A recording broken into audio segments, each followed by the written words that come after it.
It's time to kick off another year of Troy football. And this is a special season for the Trojans as they're celebrating 25 years as a part of the FBS. Fans have taken advantage of cooler weather today, and they have tailgated all day long as they are ready for some college football. You're watching the Sun Belt on ESPN as we welcome you to the Vet and tonight's matchup between former Southland Conference rivals Nichols and Troy. Season opener for the Trojans. The Colonels have already played a game. They knocked off a top 5 Incarnate Word team last week. Alongside Ben Stanfield, I'm Will Kohlmeyer. So glad to have you on board with us here today. Junior Lewis Saint is the third member of our team, and we'll go down to the field to Junior in just a moment. But Ben, this is the second straight year that Coach Parker and company, they've got to play somebody in their opener that's already played a game. Yeah, it's difficult when you find a team with rhythm, too. For Nichols, a shot tonight at 2 straight upsets to start the year. For Troy, the beginning of a new era, though, a fresh slate. Everybody on that field knows that last year did not live up to the standard here, ready to chart a new path forward tonight. Well, Nichols is all about some defense. It's the strength of their team, and they've got an outstanding linebacker by the name of Jake Delmato. He's a preseason All-American. Yeah, he's good, too. 9 tackles last week in the big win over Incarnate Word. He's a leader on this squad, a captain. This Colonel's defense, like you mentioned, they had a big day behind his leadership last Saturday. Let's stick with that defensive theme, and another outstanding linebacker for Troy, J-Rock himself, Jordan Stringer. He's led the team in tackles the last 2 years. He's a great linebacker for this team. He's a captain. He got 120 votes to be selected as the leader for the entire team, not just defense. He's the heart of this team, going to make his presence known every game of the season, and it all starts right here tonight. Yeah, and Troy was fortunate to keep Jordan Stringer. Now, they've lost some key players from last year's team through the transfer portal, and let's send it down to Junior for more on this story. The big question entering the season surrounding Troy is how would they replace at least 70% of their offensive production from last year? Losing Devontae Ross to Penn State, Damian Taylor to Ole Miss, and 2 key offensive linemen. But that's not all bad news for Troy. The good news is the goose is loose. Goose Crowder is right back under center with some new targets, and they're looking forward for a great year from him right now. All right, Junior, we'll look forward to his reports all night long. And there you see Coach Parker. He is locked and loaded. Boy, he was revved up yesterday. You talk about a passionate young man. He is ready for some football, and he wants to kind of continue that momentum that they established at the end of last year. Well, and I'm glad you mentioned that because, you know, for as dismal of a start as Troy had last football season, it turned around late in the year. And for outsiders who may be looking at this program, they go, geez, he went 4-8, what do they have to be excited about? If you watch what happened from quarters 3 and 4 against Arkansas State last year, all the way through the end of the year, there's a lot to be pumped about, and they are ready to get this ball going tonight. The toe meets the leather, and away we go. Season opener for Troy. Second game of the year for Nichols, and Troy will start things at their own 21-yard line. That was DJ Epps, the junior from Seal, Alabama, on the return. And it's our first time to see Goose Crowder. Crowder, who has yet to throw a pick. He's had 83 pass attempts in his collegiate career. He made 4 starts last year. Played only 11 quarters, had that injury, was out for the rest of the year. Yeah, he's excited to be back on the field. Another guy out there tonight, too, that you can look for, number 14, Ethan Connor, out at tight end. Troy's going to show you some power sets. They'll show you a little spread. Might even jump under center and run the football tonight. This is a versatile offense. They love their leader. They respect this guy. Goose Crowder is ready to spread his wings and fly right now. On the first play from scrimmage, it's the give up the middle, and that's Jordan Lovett. Lovett with the carry last year. Check that, it was Meadows. Meadows gets the start tonight in place of Jordan Lovett. Trey Cooley is out tonight of the lineup for the Trojans. Suffered an injury in practice. So it's Meadows, Lovett, and then we'll see some Jarris Williams as well tonight at the running back position for Troy. That's Higgins in motion, and Crowder's looking for him, and he finds Peyton Higgins. He is dropped immediately. It's going to be very close to a first down. I think he might have enough. Ethan Lee in on that tackle. He had 8 of them last week against Incarnate Word. Yeah, chains move there. Peyton Higgins, like you mentioned, one of those guys, he caught 31 passes a year ago for 301 yards. You think, well, that's not that huge number, with that many catches, but he's a short-range guy like that. And that essentially counts towards your run game. You throw out to the flat, you gain 5-6 yards. It's like having a really great run, a really great addition to your run game as well. This time it's Crowder, the give up to middle, and Meadows spins his way up to the 38-yard line. That's a solid 5-yard pickup on first down. So here you go in this first drive, showing some heavy sets. Goose Crowder already jumping up and going under center in this drive tonight as well. Josh Johnson in on that stop. How about some impact players, Ben? Yeah, let's talk about Peyton Higgins. Veteran wideout, fast. This whole group's fast. He had 31 catches like we mentioned a year ago. Up front, Eli Russ. He's played all over this O-line, but he's found a home tonight at left guard. Then on defense to tackle Rasheed Lovelace, number 56, and that linebacker, number 10, Hayden Shaheen. He may have the best mustache on the field tonight, Will Colmeyer. Yeah, he's a tackling machine at middle linebacker for the Colonels. Again, it's on the ground, and it's Meadows up to the 42-yard line, and he's going to be just shy. Sets up a terrific 3rd and short for Troy, 3rd and 1. That was Joe Mason. We're going to be talking about him a bunch tonight. He's an outstanding defensive end. He had 9 tackles last week, including a couple sacks. Not a lot of flash from Troy on this first drive. Cool, calm, collected, running the football, running the clock, trying to see what they could establish. If they can run the ball and not have to show a whole lot tonight, that's obviously what they want to do, and it looks like they're going to continue with that. Right up the gut, and it's another first down as the Trojans will move the chains again. That was Shaheen along with Ethan Lee on that tackle. We have a penchant for calling record-breaking rushing yardage games here at the Vet. Yes. And if this trend continues, we may see another one tonight.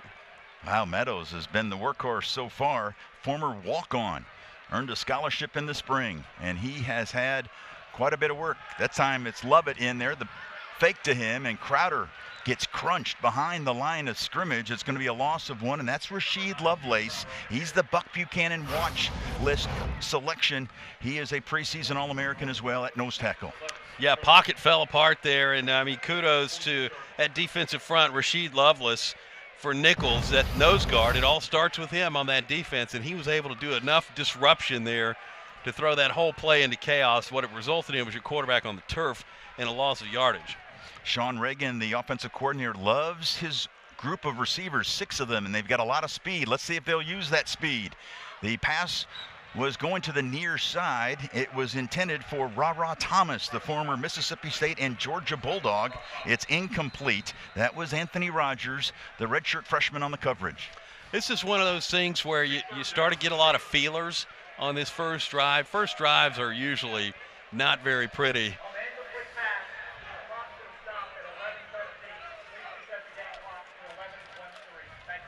So that's actually 8 seconds they'll add back on the clock there here tonight, but in this first quarter. But a lot of times these first drives are a lot about feeling things out. You figure out what you should be doing. You're hitting somebody in a different uniform, and that's what looks like happened on that last play. 3rd down and 11. Let's see what Sean Reagan will dial up here. That's Lovett in motion. They're going to swing it to him in open space, but there is a flag, and it's going to be against 5-yard penalty, still 3rd down. So that's Langlo, Garner Langlo, played in the Sun Belt Conference at App State, started out at Auburn, and he gets busted on the 5-yard penalty. So that's what they don't want to see tonight. This game is as much about playing clean football as it is anything else, and that's just a penalty that didn't need to happen there on the first drive. That's one of those unforced errors you hear about a lot in tennis. 3rd and 16. Crowder has some time. He's going near side, and it was an incomplete pass, nearly picked off. Great job there by Peyton Talley. He's the graduate, the transfer, and he just about came up with a pick, but it's going to be incomplete, and it's going to set up a 4th down. Yeah, he read it like a book on Crowder that time. So another look here at that, what could have been an interception. He just couldn't get his foot down. He also dropped the football when he hit the turf, but you like to think maybe if he got a foot down, he hangs on to it. That would have been a Sports Center-esque play there. to start this ball game on defense tonight. Keep an eye out for Solo Lewis. He is a playmaker, a wide receiver as a punt returner, and he lets that one go.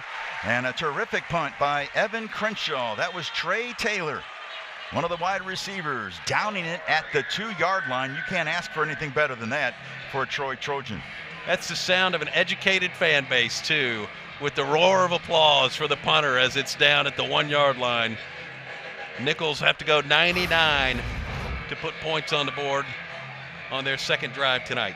Yeah, that was a terrific punt by Crenshaw. He takes over for Robert Cole, who did the punting chores a year ago for the Trojans. And so here's our first chance to look at Deuce Hogan. Well-traveled. This is his 4th school. Started out at Iowa, played a couple years there, then played 2 years at Kentucky, and then he was at New Mexico State, replacing Diego Pavia, who's now, of course, at Vandy. And now he gets his second start of the season for Nichols. Not an ideal situation, though, to start things off at your own 2-yard line. They have a running back by committee scenario, and that is Tamaj Hoffman. Redshirt junior out of Slidell, Louisiana, played at Delta State in Mississippi. D2 squad. Picks up 4. You know, you look at Deuce's productivity a week ago, threw for 221, but it didn't feel like when you watched that game that they pushed the ball downfield a lot. A lot of use of the tight end, a lot of running the football for this offense. Jordan Poole now in at tailback, and the give to Poole, and he spins forward for a couple. Poole actually led the team in rushing last week with 23 yards. Brock had 22. And that was Jamal Williams on the tackle, making his 3rd start for the Trojans.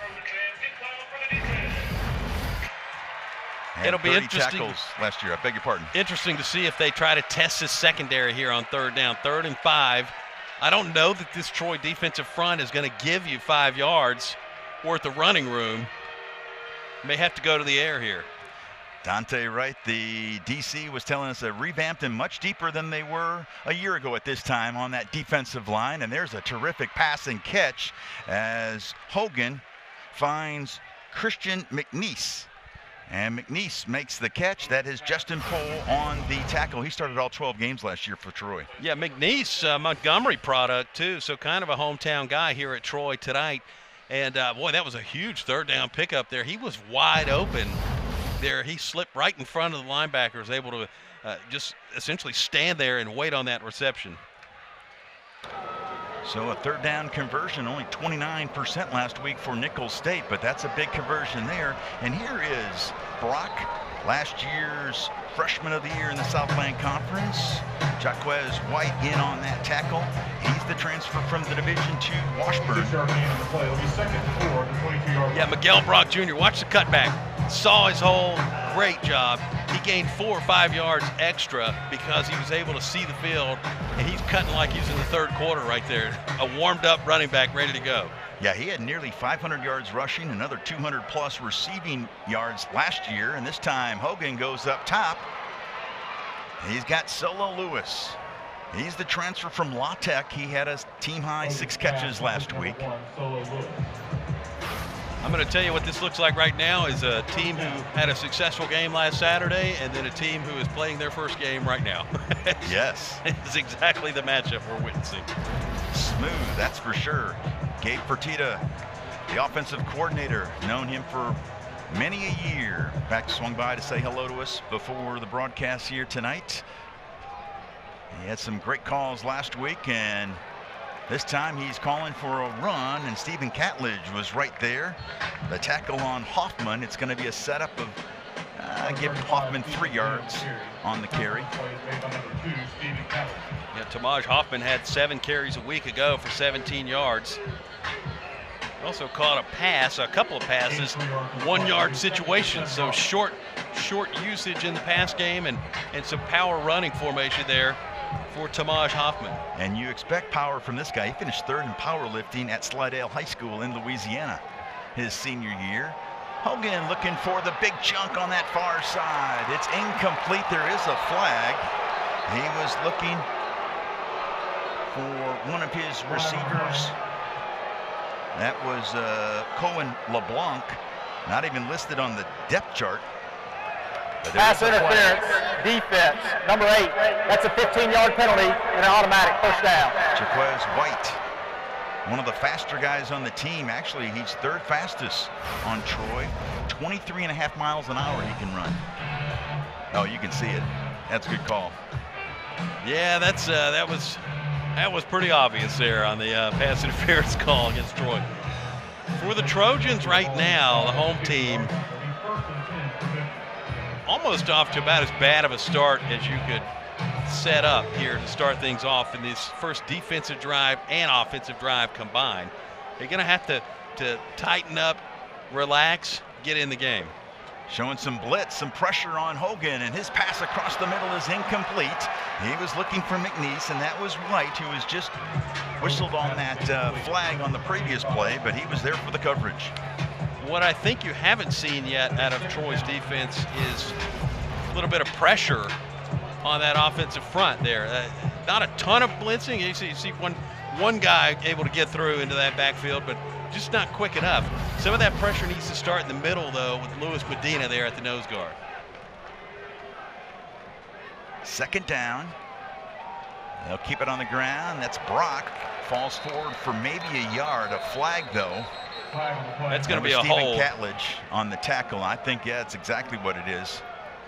Holding, offense, number 76. That's a 10-yard penalty until second down. Ryan Bernard, the redshirt junior out of Mandeville, Louisiana, was whistled for that hold. He hugged him like a relative. Will, it was. Yes, he did. The referee tonight, by the way, Ted Pitts. He had this crew had the ULM game on Thursday night, the St. Francis at ULM, so they've had a busy week. Second game they've officiated in 3 nights. That's Brock, and terrific defense there by Troy. Boy, they had him corralled and some great pursuit, and there was nowhere for him to go.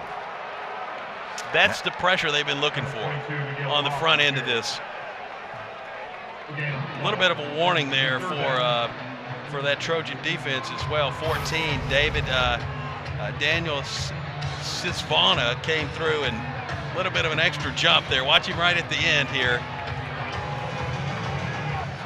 He got a little bit of a coaching up there from the officials after that. Talik Robbins was the first Trojan that made the initial hit, so it's 3rd and long. Not the scenario for Deuce Hogan. The 24-year-old quarterback under pressure, and he's being sacked all the way back at the 27-yard line. That's that Trojan defense that we've seen through the years, and the sack for Troy belongs to Donnie Smith. And boy, did Dante Wright, the defensive coordinator, brag on Donnie Smith to us yesterday. Yeah, Donnie Smith able to get through and just wreak absolute havoc in that backfield. That's the first time you've seen a bunch of guys come through on that pressure as well. They really dialed up the blitz that time, and it was successful for that Trojan defensive front. That's Higgins awaiting this punt. Takes a nice kernel bounce, and he will let it roll. And boys, a terrific roll it was down to the 16-yard line. So a nice punt there by Harwood, the freshman from Conjurestone, England. So far, nothing but zeros. A couple first downs for each team. And Goose Crowder and Troy will have it at the 16 when we come back. Providing emergency treatment, primary care, and specialty services. Troy Regional, exceptional care, right here, close to home.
after it, right before we went on the air. Yeah, some nice intramural football stars running through the Big T to start the game tonight. The freshman run.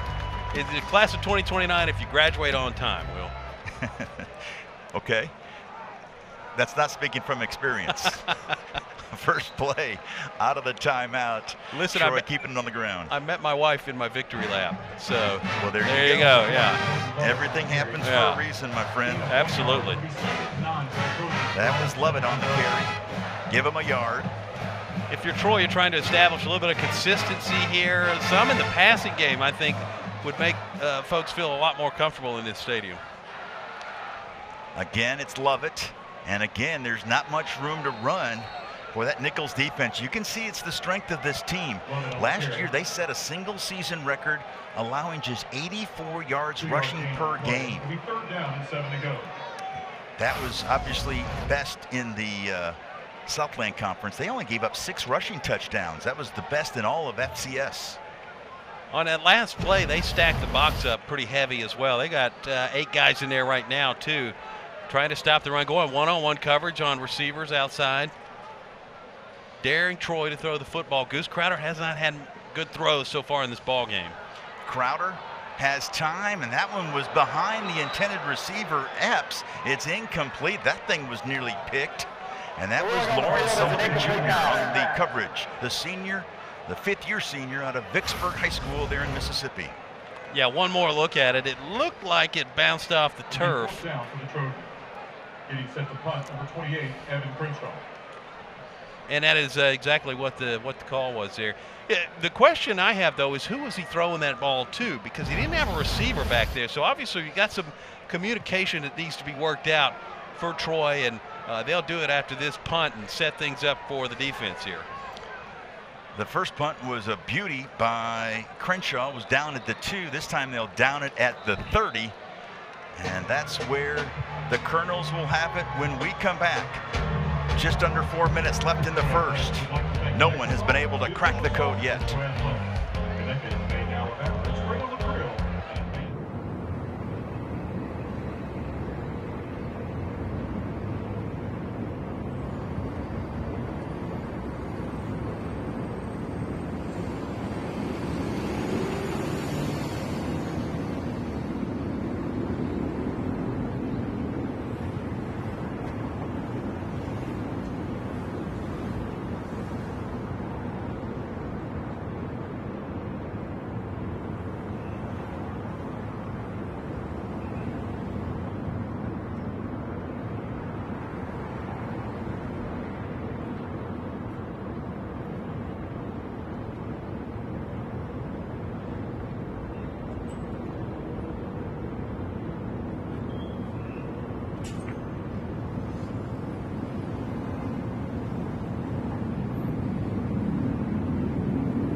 Welcome back to Troy, Alabama. Taking a look at the Southland Conference preseason poll. It is Incarnate Word, the preseason pick. You see Nichols at number 5. Nichols was the preseason pick last year after winning the Southland Conference title in 2023. They only won 4 games. So they're picked 5th this year, and they knocked off the preseason pick trying to defend their Southland Conference title in Incarnate Word last week. Yeah, Nichols wasn't feeling that preseason poll. And honestly, Incarnate were never in that ball game last Saturday. It was impressive. Very impressive work by Nichols. First time on ESPN2 at home last week as well. So congrats to everybody at Nichols on a great weekend last Saturday. Certainly was. And this is their bowling ball. That's Hoffman with the carry up to the 35-yard line. Give him 5 on first down. And that was actually the first college football game on American soil this year. That was Julian Peterson with the tackle. That was a big day for the Southland Conference, because that was the first time their conference has ever had a conference clash on national TV. Also the first football game played with lines on the field as well. You couldn't see them on Farmageddon last Saturday. No. Yes. This is also true. Again on the ground, and this time that Trojan defensive line was right there. They covered all the gaps. Hoffman tried to find one, but there was just no room. I think he worked hard to get back to the line of scrimmage for a no gain. So it's 3rd and 5. And for Nichols, they had a great play drawn up for 3rd down last time around with the football. We'll see what they've got here. Watch for the tight end here in this offense as well. They may kick it out to Pax Hughes or Everett Hunter with this Nichols offense. Hogan is 2 for 3 for 19 yards so far here in the first quarter. And he's going to look toward the near side. And this is Brock. And Brock got upended. Terrific play by Troy's Jaquez White. Had 21 tackles a year ago at Washburn. And boy, he made a terrific play there. And only a 1-yard pickup, and it forces a 3 and out. Yeah, great awareness and shoestring tackle. Hey, guess what? The stat book does still count, and he was able to knock him down and save what would have been a first down without that tackle. So Harwood is in for Nichols in punt formation. Higgins is back deep. He had a couple returns for a 5-yard average last year. Of course, Devontae Ross was the big punt returner, had 2 of them returned for touchdowns against Iowa, and he's going to be returning punts and also starting at receiver for Penn State this year. Let's take another timeout. Time to step aside. 2 minutes, just under 2 left in the first quarter, still looking for our first score. Today marks the launch of the second official licensed beer for Troy University. And to celebrate Troy.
Here are your preseason coaches poll predictions in the West.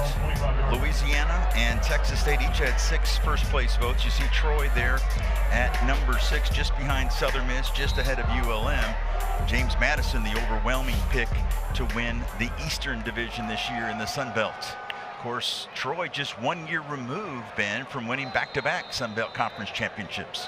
Yeah, and really, they weren't a favorite then, and many times during the 5 in a row back in the, I guess, mid to early teens, 2000, whatever you want to call that era,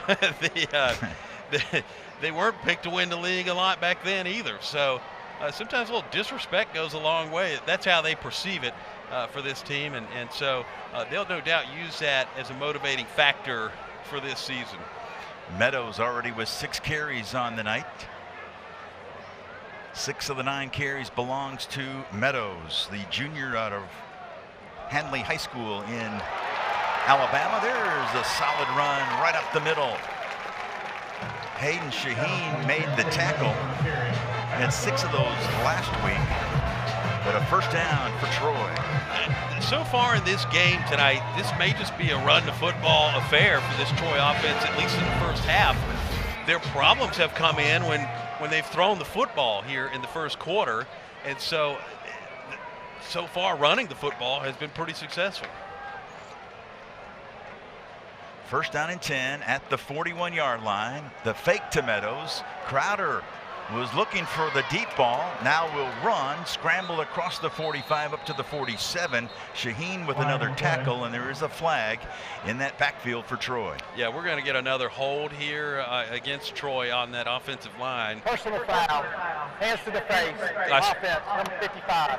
That's a 15-yard penalty. We'll replay first down. The player whose helmet came off can remain in the game. That was Josh Johnson who had his helmet removed. I stand corrected on the penalty call there, but it did go against Troy.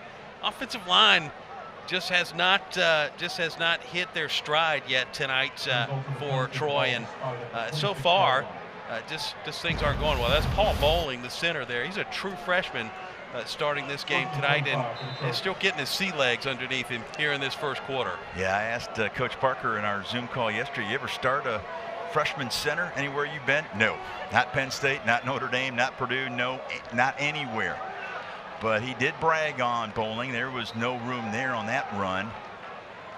Might have lost a half a yard. That's Lawrence Sullivan Jr., the transfer from Coastal Carolina. But talking about Paul Bowling, I'm telling you, when you talk about a true freshman, he said that he's got a really good way about him, that it's not going to be too big for him, and he's got the body that allows him to play early, the body weight and the size, and so he's going to make some mistakes like he did just then, but obviously the future very bright for that young man. He's the first one since at least the early 80s too to start at that position. So we played 15 minutes. Nobody's been able to score. We've got the second quarter coming up right after this.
ready for the second quarter. So far, the defense has dominated. Will Homeyer alongside Ben Stanfield, Junior Lewis St. down on the field. Troy has 45 yards of total offense, 28 for Nichols. And on the first play, Crowder looking for the big pass on the far side, and it is incomplete. Crowder's pass incomplete.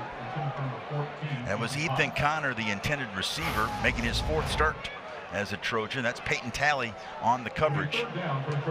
Crowder forcing the football there, and again, it just isn't available. He has not looked comfortable in this game so far, and you wonder what the factors are behind that. Is it him? Is it offensive line not gelling just yet? What's going on there? But it's something that they want to get under control tonight.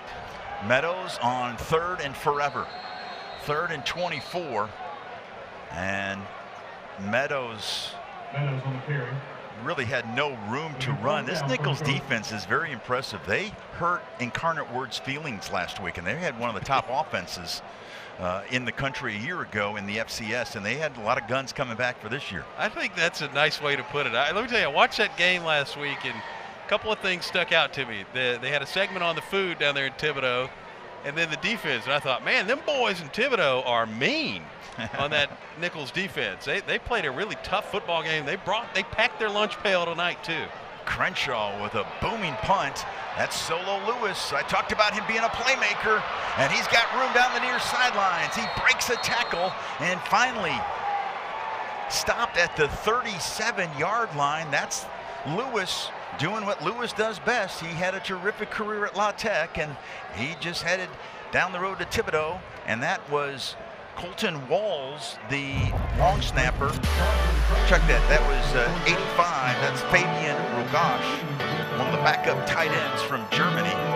What a return by Lewis, and the Colonels are in business when we come back.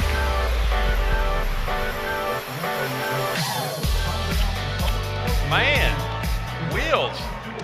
That's what hurt.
Hey, tell me, describe the feeling and what's going on through your mind as you and your team getting recognized for that championship season. Man, it's unbelievable. Just, coming out, showing the fans of Troy everything that we put in, everything that they've given us, just showing all that it all paid off, man. It's not too many feelings that can top this one. It's not too many feelings. And when we talk about championship team, we're not talking about just one player and one coach. We're talking about group effort. Yes, sir. What was so special about this team on and off the field, off the court, that makes you guys a great team? We were a selfless group. This year we returned, last year we returned 12 guys, so it was like, everybody transfer portal this, transfer portal that. We were homegrown, you know what I'm saying? So like it was like we didn't really have to work for the off the court cohesiveness because it was already there. Everybody was selfless. We loved each other. We shared the ball. Everything was amazing. And when we talk about Coach Cross, the first thing come in mind is those flight of stairs you guys got to walk through on the road. Not allowed to use the elevators. So what's the meaning behind that? Take the stairs is just a way of life, not giving in to doing things the easy way. Going up the elevator, that's the easy way. You taking the stairs, you got to go all the way to that back corner of the hotel or the building, wherever you at, and just get it out the mud. So like with us, it's just like I said, it's just a way of life. Not wanting to just take things that's given to us, but go, go out and go get it. And last question, what makes him such a great coach, to play for? Man, Coach Cross is one of the most competitive guys ever. It doesn't matter what the game is. It could be bingo, it could be ping pong, it could be basketball. He's just so competitive, and he loves everybody the same. So like going out there, like the game prep talks, man, Coach Cross talk to you, make you want to go run through a wall. It's just the love that he got for us. We know that he loves us. We'll do anything for him, man. Thank you, man. Good luck this upcoming season.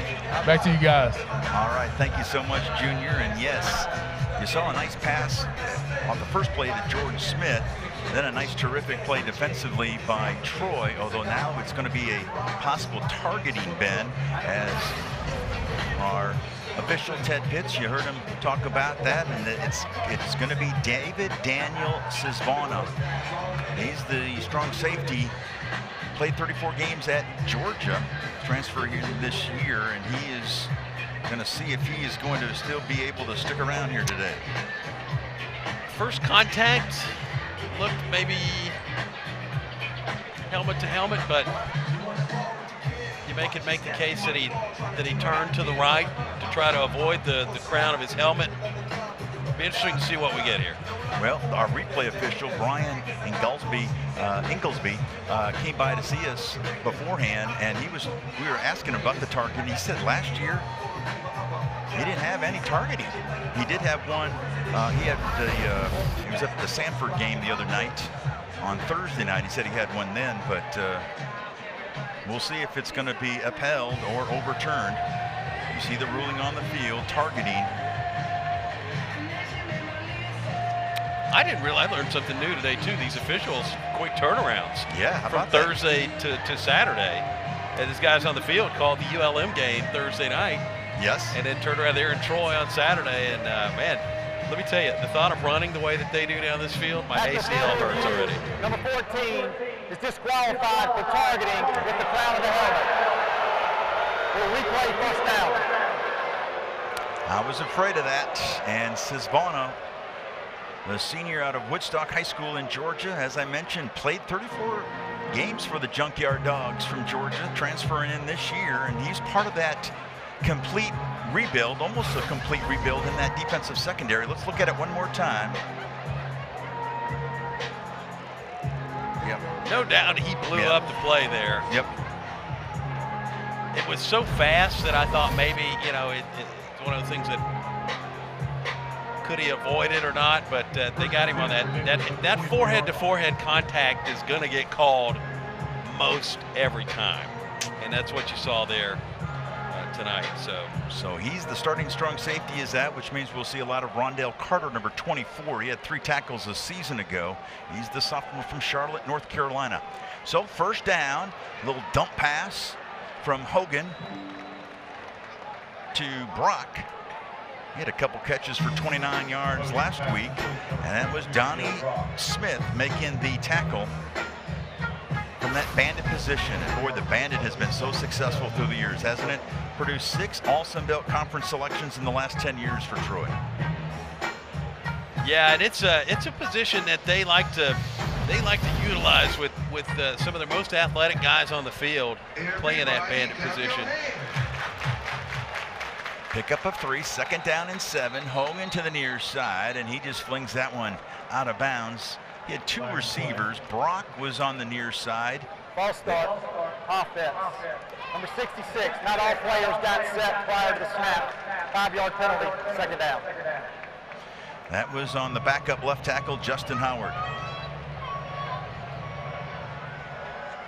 So Coach Parker, Jared Parker, decides to push him back 5, and so at the 26, it'll be 2nd and 12 for Hogan. Last week completed 58% of his passes, 21 for 36 for 221 yards and a touchdown. It was a 55-yard pass to Johnson, number 3, Karaz Johnson. That is Hoffman getting stuffed behind the line of scrimmage. And Jordan Stringer, we talked about him in the open. Most votes for a captain, 120 of them. And he can stick with his tackles, can he? Yeah, Stringer read that play like a book, man. He was in the backfield before it even really got started. Able to disrupt and get a big stop there on 2nd down. Showalter, in case you're wondering, hit a 43-yard field goal last week. That was his long a season ago as well. So right now, it would be a 46-yarder if they don't gain any. And the pass was complete to Lewis, but there's no gain. Boy, terrific job. That's White along with Stringer sharing that tackle. And it's going to be 4th down, and there is an injured Colonel, one of the linemen, back at around the 40-yard line. It looks like that is Samaj Scott, the redshirt junior out of Convent, Louisiana, went to Lutcher High School, 6'3", 305, and he is down. Let's step aside and take an injury timeout. It's 4th and 14 for Nichols when we come back.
Some great wins through the years too. Nebraska was the very first game at the FBS level, and then to have, in that first quarter century of playing FBS football, to be able to go back to Nebraska and win.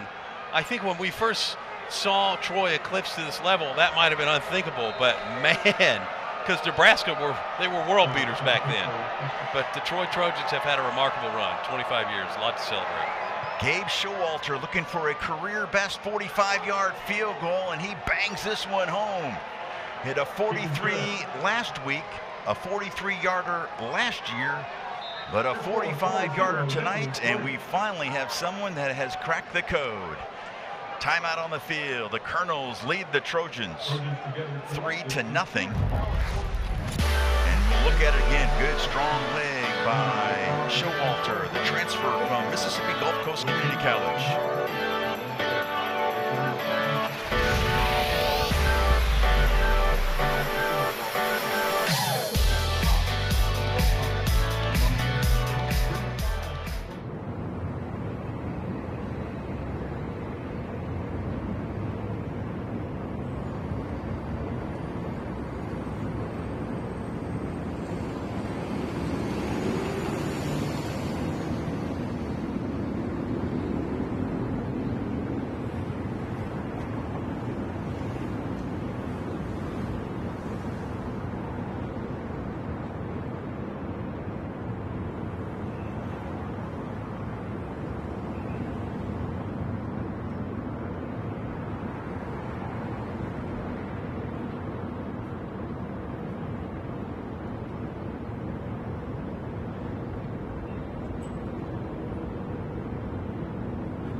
Have won 73 games since the start of the 2016 season. That's 21 most when it's called to the ranking in the country, and the 6th most among G5 schools. But tonight they trail it 3-0 as Showalter, who just kicked that 45-yard field goal, he'll kick one, a shorter one, to the up man, and a pickup of about 7 yards on the return. That was Fabian Rogash, the backup tight end from Hamburg, Germany. And that's where Goose Crowder and the offense will take over. Yeah, Troy's one of those teams that we mentioned a moment ago. This is that 25th year of playing FBS football. Troy was the team that the score was getting a lot of attention around the country when they would play somebody at that FBS level, and many times put teams on upset alert. Tonight, Troy is the hunted here at home against Nicholls State, and this score is getting a ton of attention around the country right now. On first down, Troy keeps it on the ground. Pickup of maybe 4 yards on the play. That was Lovett. Had 17 carries for 53 yards and a touchdown last year. And this Troy offense just with 51 total yards. But Nicholls only has 41, but they've been able, with that long punt return by Lewis, set them up for a field goal. And that's why we stand at 3-0. Crowder with a completion on 2nd and long, and a nice run after the catch. And it's going to be a first down for Ethan Connor, the 5th-year senior out of Columbus High School in Mississippi. Played at East Mississippi Community College. And that was Ethan Lee making the tackle, but not before the Trojans moved the sticks. Did a really nice job selling the run there on the play-action pass, and that set it up for Ethan Connor to go get that first down. So Crowder on first down. The run to Lovett. Lovett, the left side, and he is run out of bounds at the 46-yard line. Give him 4 yards before Sullivan makes the stop. You've seen early in this game where Troy's tried to incorporate the passing game, and maybe some of that's a little scripted at, you know, like at certain times to do it. They've had success running the football. I really expect them on this drive right here to kind of just chill out and run the football a ton or keep it short in the passing game. Crowder fakes it to Lovett. He finds Connor, and a nice job defensively. That was Ty Marsh. He had a pick 6 last week, 29-yard return for a touchdown against Incarnate Word, and he made a nice stop on Connor. Yeah, he had a really nice pick 6 last Saturday. That was one of the signature moments for that Nichols defense. I thought it was a SportsCenter top 10 nominee the way he did. I mean, knocked it away and deflected it away and made the catch and then took it to the house. And we got a timeout. Looks like by Nichols. Timeout. Nichols State. It's their first of the half. 30 seconds in the lead. And you wonder what prompted the timeout there. Maybe some personnel issues or something was going on that they didn't like. But you got 3, and you don't take them with you to halftime. So no. Well, let's just talk about Goose Crowder. I asked Coach Parker yesterday where he thought Crowder was at physically and mentally, and he said physically his body is different. He's meal planning, his nutrition has changed, his body looks different. It's a testament to him and the strength staff here, led by strength and conditioning coach Darrell Bauer. Yeah, he's looked up to as the leader of the squad. They talk about how early he comes to work, if you will, and he shows up. He's watching film with everybody in that building. Anybody that will watch film with Goose Crowder, he's going to do it with you and try to get this team better. And you wonder what's not translating tonight. They have not had a good night throwing the football outside of maybe a 4 or 5 yard pass or anything out to the flats. Deep ball is just not there for this team right now, and so you wonder what's not translating from film to field at the moment, and that's something that we can watch for here as the rest of this drive plays out. Crowder just 3 of 7 for 18 yards passing, and then the 3rd and 5 play, they keep it on the ground and breaking a tackle and getting the first down. And a nice job there by Troy. They got it. Looks like that was TJ Epps, one of the backup wide receivers on that run. And he's the 5th fastest player on the team. He can run it 22.5 miles per hour. Yeah, that's not bad, huh? No, I would take it. But that's just a distant dream for us. This time, it's Tay Meadows. Where he's from, Seal, Alabama, that's probably the speed limit on Main Street. 25 miles per hour. So he's pushing it real close. There's no doubt. Alex Villavaso, the redshirt junior out of Houma, Louisiana, made the tackle. Had a couple of those last week in the win against Incarnate Word. 4 yards on the pickup, so it's just under 7.5 minutes left in the first half. We're midway through the second quarter. Nichols leading Troy. Trojans trying to respond. A little play action. Crowder fakes the pass, and he will fall forward. And they're going to mark it at the 36. That was Hayden Shaheen again, the graduate from Baton Rouge Catholic High School. In fact, he played under current offensive coordinator Gabe Fertitta for Nichols when Gabe was the head coach there at Catholic High there in Baton Rouge. Down for the Trojans. Shaheen, a 2-time all-conference linebacker. And 6 tackles last week, including a tackle for a loss. And on 3rd and short, this Trojan offense was 3rd in the nation last year in 3rd down conversions. And it looks like they're going to be just shy. That was Jarris Williams in on that carry. We mentioned Trey Cooley, the transfer from Georgia Tech, out with an injury tonight. Got injured in practice. And so that's why Williams moves up to 3rd string. And he'll get some carries tonight. So it's 4th and 1. Jared Parker going for it at the 35-yard line of Nichols. Quarterback sneak here with Goose Crowder.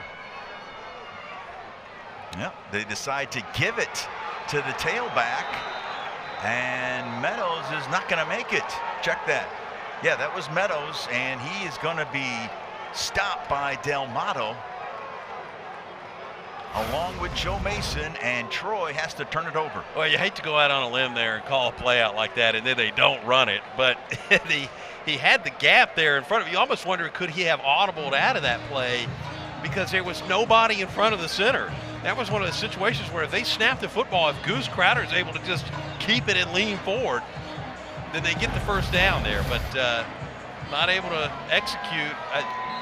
Sometimes in situations like that where you have a gap, I wonder why you give up yards to hand the ball off and set yourself up to lose on a play like that where that just happened. Troy's running the ball well. It's one of those things where they're going to have to put this together down the stretch. Troy was 8 of 17 a year ago on 4th downs, and this time they did not get it, and that is the tailback, last year's Rookie of the Year, the Freshman of the Year in the Southland, Miguel Brock Jr. out of Pensacola, Florida, with the reception. He's close for a first down. There is a flag. Let's hear what Ted Pitts is going to call. Foul, face mask, defense. That's a 15-yard penalty from the end of the run. The players that came off, they remain in game. So no number was given, but it is a personal foul, face mask against Troy, and so that'll be another first down for Nichols.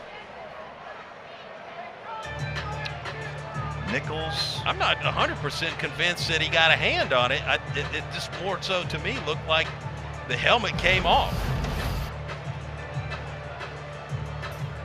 There was not really an egregious grab of the face mask on that play.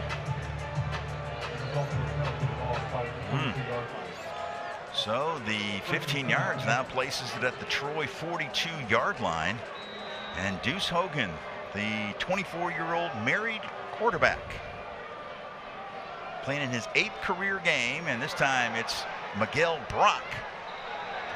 And Brock, another flag on the play. TJ Thompson in on the tackle. He's the back-up weak side linebacker. Personal foul, face mask, number 19 defense. That penalty will be added to the end of the run, 15 yards with automatic first down. It's going to be on DJ Jackson Jr., the junior from Atlanta. That one was pretty obvious, though. I mean, you saw that there. You saw DJ's hand go up. Watch the back here as he's coming around, and DJ's able to just stick his hand out, get him a handful, and it changed the trajectory of the run altogether. On the prior play, though, TJ Thompson, it was called for face mask, and I think TJ just wrapped up a little high and the helmet came off. I think it's one of those things where if you could review that, maybe it's not a face mask, but that's one of those penalties where we just mark it off and keep trucking, and that's what happened. That's 30 yards, though, in back-to-back penalties. At the 24, first down, and Hogan, who can spread the sugar around. He threw it to 8 different receivers a week ago. Justin Poe makes the stop on Scrappy Osby, the redshirt junior from Ponchatoula High School there in Louisiana. So Nichols, you can tell that they were able to iron a lot of things out last week.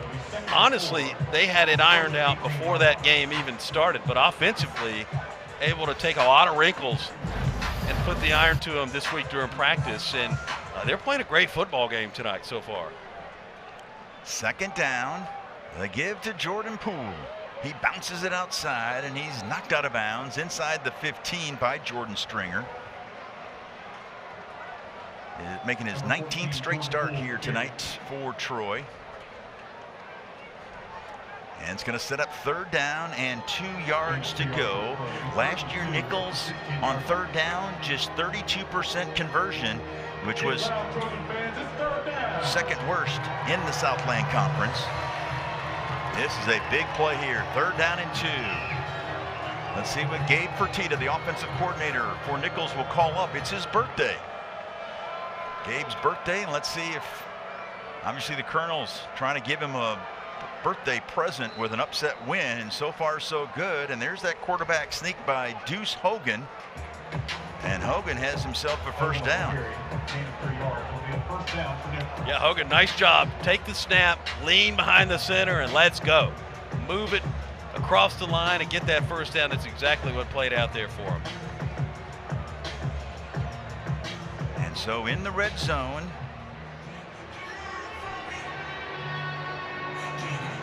Nichols, of course, a big turnover in rosters. You never know what you got until game one. They had that. They found out what they had last week, and Troy's finding out what they've got with the big turnover in the rosters here tonight. On first down, a flag. I think that we had some motion.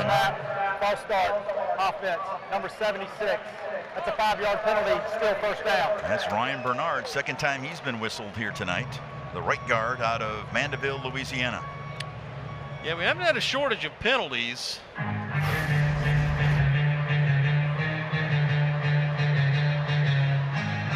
early jump there you saw on the replay. Troy's already got 6 penalties in this game tonight. It's a key storyline. 2 of them on this drive. Because Nichols has it in the red zone. They already lead at 3-0. They only have 65 yards of total offense, 47 up top, 18 on the ground. But yes, those penalties and that big punt return by Solo Lewis has been the key. That pass is complete to Pax Hughes, the backup tight end, transfer from Southern Miss, from Madison, Mississippi, played at Madison Richland Academy. It's their first time out of the half. Please reset the game clock to 2:34. Thank you. 30 seconds in length. So the timeout. As we look at this play again, you know, we talked about playing a game already like Nichols had and Troy hadn't played yet, and I asked Coach Parker about that, and he said, I'm a Troy fan, so I'm going to say advantage Troy. We've seen what they've done in all phases. He just said we just need to be well coached and well disciplined and be sharp, and it really won't matter whether they've played a game already and we haven't. But I'm not sure he's liking what he's seen so far. I agree with the sentiments there. I think that Troy's not played disciplined football tonight. I think it's been the problem. And it'll be gut check time from the top down. And let me tell you, the thing about this coaching staff, too, that has impressed me, remarkable turnaround toward the end of the year last year. Coaches themselves are able to look in the mirror and say, we got to do some things different with the personnel that we got. And so you may see that at halftime tonight. Here's Hogan. The pass complete to Solo Lewis. And Lewis takes it inside the 5-yard line. And did he get enough for a first down? It's mighty close. That was Lafayette making the tackle. His 11th start here tonight. Boy, what a weapon he was at the spear position last year. That's Solo down with a cramp, too, there inside the 5-yard line also. 2:18, 2:18. Solo Lewis, a playmaker. Prior to the ball being spotted. He's the grad student, the transfer from La Tech. Played 4 years at La Tech, had 3 touchdowns last year.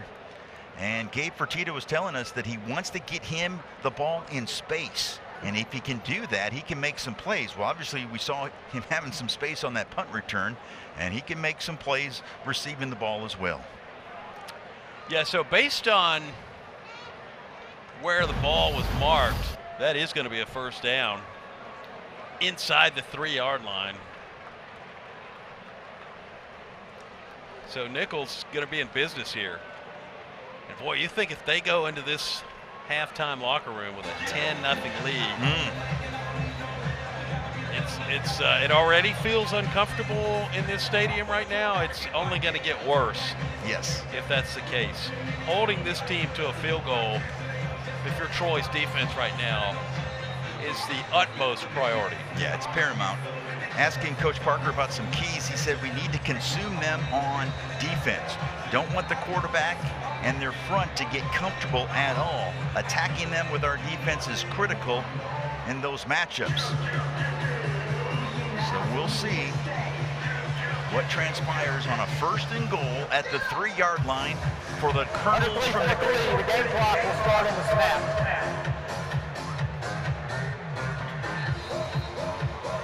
Hogan tonight 10 for 11 through the air, 60 yards. He's the son of a high school coach in Texas. So you know he's got a high football IQ, and this time the give on a jet sweep and a touchdown. That is Miguel Brock Jr., the freshman of the year last year in the Southland Conference, and he has just given the Nichols Colonels a 9-point lead pending the extra point. Yeah, he's the run leader for this team, and He's able to go out for short passes. He's able to open a lot of things up for this offense. This time, they hand the ball off to him, able to turn the corner, punch it in for 6. Whoa, Nelly. This is a stunning score right now as we approach the 2-minute mark in the second quarter. And here is Showalter in for the extra point. He made both of them last week in the win against Incarnate Word. Last year he was 23 of 24, and he's now 3 for 3 this year. And with 2:14 left in the first half, it's the Colonels, a 3-touchdown underdog, leading by 10. And yes, a lot of smiles on that sidelines for head coach Tommy Rybacki. Rybacki spent 10 years as an assistant under the previous head coach Tim Rebow, all as a defensive coordinator. Big shoes to fill, but so far so good. And there you see kind of an easy touchdown scamper for Brock. Yeah, talk about continuity, though. Defensive coordinator there for a decade and make a coaching change, able to just turn the keys over to him and keep it rolling at Nichols. And I think that says a lot for the program and just how comfortable they are and how comfortable they look right now. Yeah, Rebow, who we replaced, all-time wins leader in program history. But they look confidence from the get-go last week against Incarnate Word, and they've been looking very confident here tonight. And of course, the longer you keep them with that confidence, it gets scarier when it comes if you're a Troy Trojan. Yeah. I mean, you're running out of time at this point. It was 2 minutes to go. Troy's got to have some points on the board here before you get out of this half to feel somewhat comfortable about looking at the second half. You don't want to be in panic mode for the rest of this game, but they're inching closer and closer to that point. Now you do have the luxury of a 2-minute pause or whatever we want to call that, the timeout, and Troy's got 2 timeouts on the board, so we'll see what they can make work with that. Sometimes some pace helps some teams to kind of get it going. You're not thinking about as much, throwing the football a lot faster, moving the ball a lot faster, so we'll see if that 2-minute drill can maybe get things in gear for this home team offense, and something they've lacked in this game so far. Higgins returned it to the 30-yard line, and yes, there is plenty of time left here in the first half, and there's going to be some halftime adjustments, no doubt, for Troy. Crowder will scramble. He'll try to run for the first down, and he nearly gets it up to the 39-yard line. Give Crowder 9 yards on the pickup. It'll set up 2nd down and 1, and we'll get to that play as Peyton Talley after the 2-minute timeout. Nichols with a $1:58 left in the first, leading this one. They've had some plays, not only passing, but also running, as Miguel Brock Jr. has given Nichols a 10-0 lead. Please reset the game clock to 2 minutes, 2-0-0.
There you've got the Talladega College Band that is here tonight as well, helping out the hometowners. Yeah, they're going to play at halftime tonight. Always excited about their performances. You talk about some passion. They get after it. And that'll be at halftime. Don't forget, on our halftime, we're going to have head coach Scott Cross will be joining us. That was Mojo Dortch with the reception. He had 3 of them for 30 yards in limited play last year. Started out at Cal. Well, started out at Mississippi State, then went to Cal, and then second year here at Troy. Short pass, able to push it out for a first down, and that's where I think this team's got to stick with right now. Short passes and run to football. Deep ball just hasn't been there. That's Crowder. Nice completion inside the 40-yard line. That'll stop the clock. That was to Tay Meadows.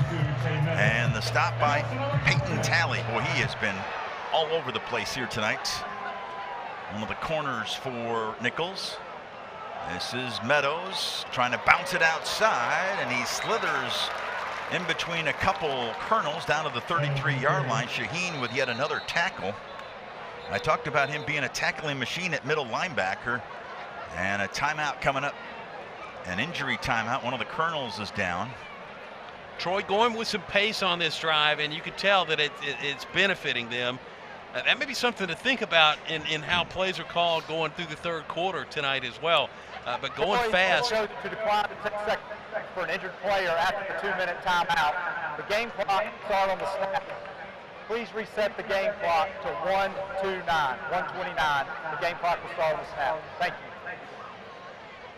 The problem with doing that in where you have a whole bunch of clock, situations like that, is where if you are going fast with a bunch of pace, the defense just can't keep up at times if the drives are too short. But another look at this, the short pass is the moneymaker right now.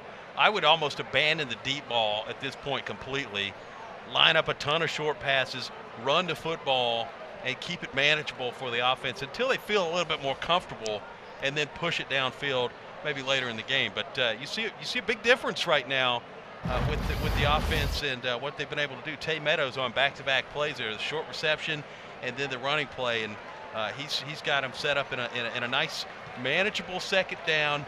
1:29. You've got 89 seconds to work with here, and I think this offense has enough time to hit that 34-yard stride to try to put 6 on the board before halftime.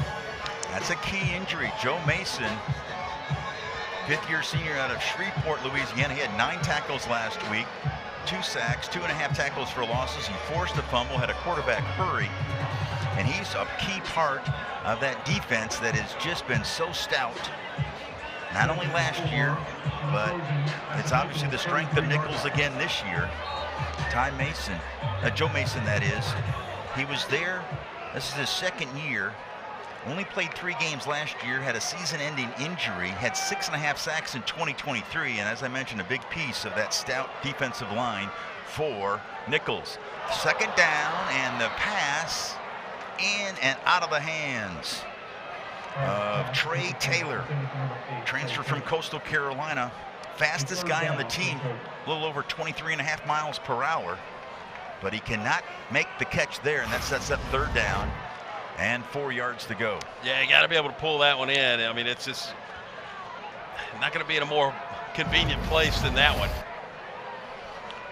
So 3rd and 4 at the 33-yard line. Be a 50-yard field goal right now for Scott Taylor Renfro. We saw him kick a 50-yarder, one of our broadcasts last year, the season ender against Southern Miss, and that pass is complete. He's going to be shy of the 1st down. That's Trey Taylor who dropped it last one. That's Shaheen and Rogers in on that tackle. Well, they're going to mark it. It's going to be a 1st down. I'm a little surprised by that, but credit to him for going and getting the 1st down. Also, good job by Nichols on the tackle there. They knew where the line was and tried to hold him back, but able to get the credit for the 1st down. That was Lovett on the carry. Villavaso on the tackle. This is their 2nd of the half. It will be 30 seconds in the lead. Please reset the game clock to 1:11. 1:11. Thank you. So Troy calls the timeout. You know, one of the keys, we talked about what Coach Parker was telling us on defense, but for offense, it's all about efficiency, which includes the turnover margin. The they're going to play zone and physical. We can't lose the high ground. Can't be second and long and third and long. Let's look at this again.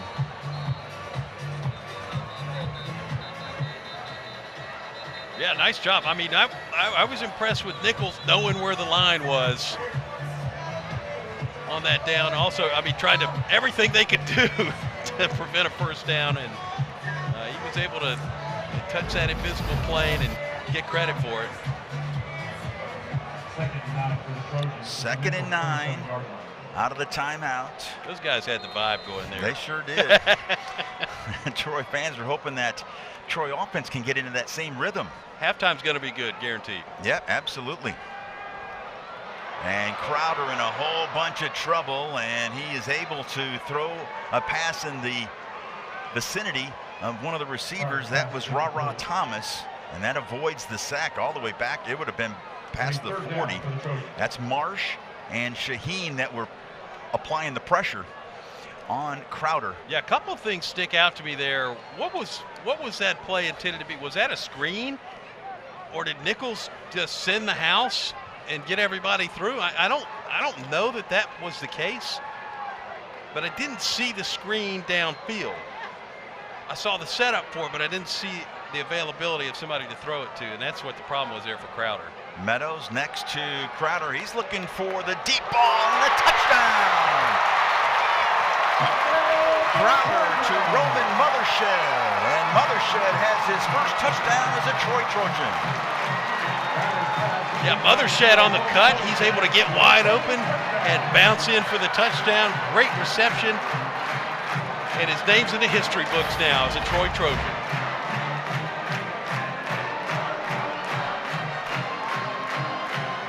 Boy, all of a sudden the air's not so thick in here anymore after a play like that. Scott Taylor Renfro, the preseason second team all Sunbelt selection, making his 27th start tonight. And he will make it 10-7. As Renfro last year, 34 out of 36 in extra points. He's 1 for 1 this year. And with 1:01 left in the first half, it's 10-7. The scoring drive there, Will, 9 plays, 70 yards, 108. What they did, they tightened down the passing game a little bit, opened it up with the run. I think this team's going to have to run the ball effectively to open the passing game. That is exactly what happened here on this touchdown pass. And Mothershed, great grab. He had a little bit of traffic around him, but able to put some distance on himself. You saw a veteran quarterback who's finally feeling a little bit of rhythm, and I think as Goose Crowder gets more comfortable tonight, you see a lot more passes like that as this game continues on. Well, you talked about Crowder passing. He was 4 for 6 for 54 yards in that drive, and of course the final 27 yards was to Mothershed, who now has 2 catches for 32 yards. He had 4 catches all last season for 38 yards. You like his speed, and they compare this receiving core speed to the guys that were here 08, 09 time frame. Maybe not the same caliber of receiver yet. They can be, but I mean, names like Jarrell Jernigan pop off from that time frame. He's now the head coach over at Eufaula High School. He's a Super Bowl champion with the New York Giants, and he was a special playmaker. His speed changed the dynamics for the offense then, the way that these guys can now in this receiving core. Once they hit stride, there's a couple of things that just have to gel here, and maybe it's first game jitters, problems, who knows. But you saw this offense get comfortable though, and in a minute and 8 seconds, able to show you what they can do there on a 9-play touchdown drive. I'm very impressed with that drive. Yeah, Sean Reagan, the offensive coordinator, he was telling us he likes the 6 receivers, loves the speed of his receiving core.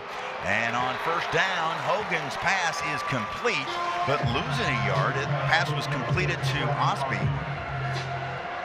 And a tackle by Elijah Davis. This is a revamped and much deeper than we were, according to the defensive coordinator Dante Wright yesterday. And he said this is one of the most experienced and deepest defensive lines in the group of 5. Another thing he said about that defensive front, too, is they got that dog in them. They're ready to eat. These guys are ready to hustle and grind and wreak havoc on an offense. On second down, the give. Carry by Hoffman. Maybe picked up 3. Yeah, he said he wished that we were at some of the practices, he said, during the preseason camp. And that was Jamal Williams on the tackle, and that's going to end the first half with 10-7, the score in favor of Nichols, as Junior Lewis Saint will try to track down Tommy Rybacki, the first-year head coach for Nichols, as the Trojans score that late touchdown to give them a little life, and trailing by only 3 here at intermission.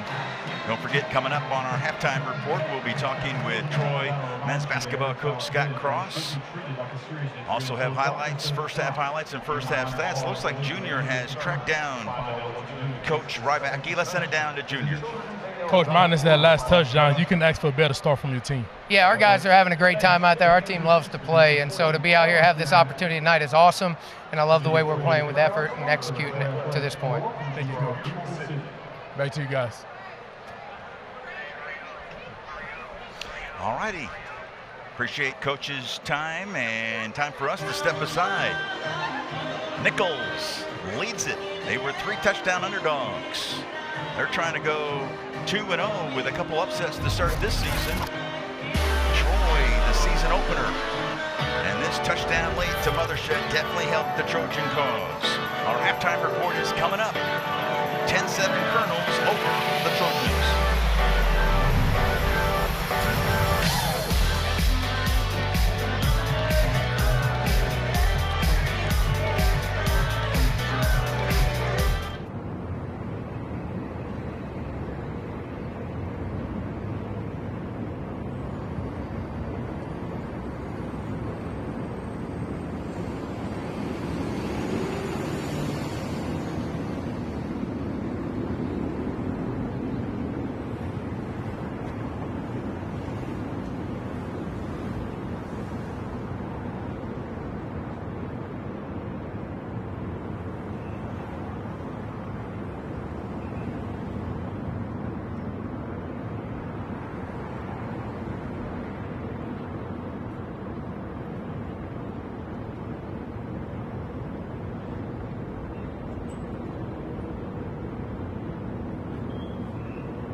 Okay.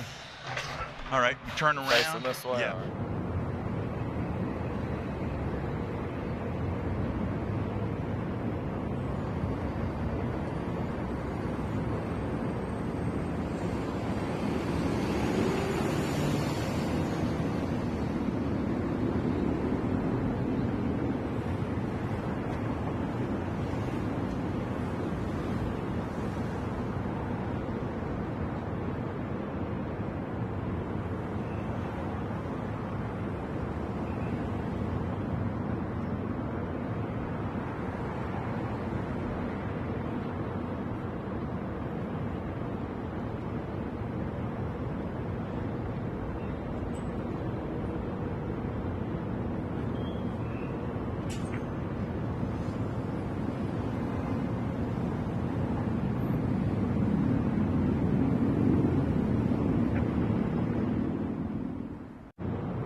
This is inside Trojan Arena here on the Troy University campus. A couple months before they'll be hitting the hardwood for some regular season action. And speaking of hoops, we've got the men's head basketball coach himself, Scott Cross, joining Ben Stanfield and I up here in the booth. First of all, Coach, congrats on what was a remarkable season a year ago. Always a pleasure to have you on the show. And you got your rings. Yes. Look at those things. Man, that thing is a monster, too. It is. They did a phenomenal job with it. Very, very thankful for how hard our guys worked all year long. It was a great season. We kind of put it all together there late in the year and kind of got on the run, but very, very thankful and blessed for making it to the NCAA tournament. Yeah, it was fun to watch you guys, and I know you would want to look ahead, but just looking back just for a moment, what impressed you the most? What stood out with that team? I think our guys just kind of finally accepting their roles 100%. They were always bought in, but the last 10 games of the year, like, they really, really got bought in. Like, Miles Rigsby just decided he's going to be the toughest defender out on the floor, not worried about scoring. I can remember against Arkansas State, he guarded their best player and did a phenomenal job. And after that, it just kind of snowballed for us. Yeah, it feels like that game is the one that kind of got you rolling toward the end of the season. Nationally televised, too, on ESPN, so it was really cool to watch that game. How much did playing that gauntlet early season schedule, you played teams like Houston early in the year, how much did that prep you for the end of the year? I think it helped a lot. Houston's the best defensive team in the country, and so we use that tape to show our guys what good defense looks like. I was honored at the end of the year. I noticed we were like top 10 in defensive efficiency on Synergy. Houston was like number 1 or number 2. So it definitely helped our guys see what great championship defense looks like. Yeah, that was pretty cool, and it had a pretty decent outing in that game too. Statistically speaking, that obviously paved some roads for you down the stretch of the season. I want to ask you about the conference tournament this year. New format this past season. Did it benefit the top 14? 4 of you finished at the top. Did it benefit you in this tournament? For sure, I think without a doubt. I mean, I thought us and Arkansas State were the top 2 teams. We were the 3 and 4 seed because we were all tied, but we did end up in the championship. I was a proponent for it. I think it definitely protects those top 4 teams. The year before, the 5 and 6 seed, they have a day break before they match up with the 3 and 4 seeds, which gives them an advantage. So I like the new format, and obviously it worked out well for us this year. Well, congratulations. That ring, show it to us one more time. That thing is nice. That is a great-looking championship ring. Before you go, how about a crystal ball? Can you look into a crystal ball? I know you lost some key cogs from last year's team. What are you looking for, and what are you expecting this year? We're going to play faster. We're going to have to move the ball, be really good shooting the basketball, taking care of it. Last year we were tremendous defense. If we can get the defense and toughness to a similar level, then we can definitely repeat. But it's going to take a lot of hard work. Well, if the hard work, it's like your middle name, isn't it? Yes, sir. We try to. Thank you very much. Take the stairs, baby. Congratulations. The man with the plan, leading Troy to the NCAA tournament a year ago. We're going to step aside. When we come back, we'll check out the first half stats. We're at halftime. It is Nichols leading Troy 10-7 here at the Vet in Troy. We're back right after this. Thank you. Okay, man. Thank you. Great job. Let's see if we get a team photo. Hey, Katie.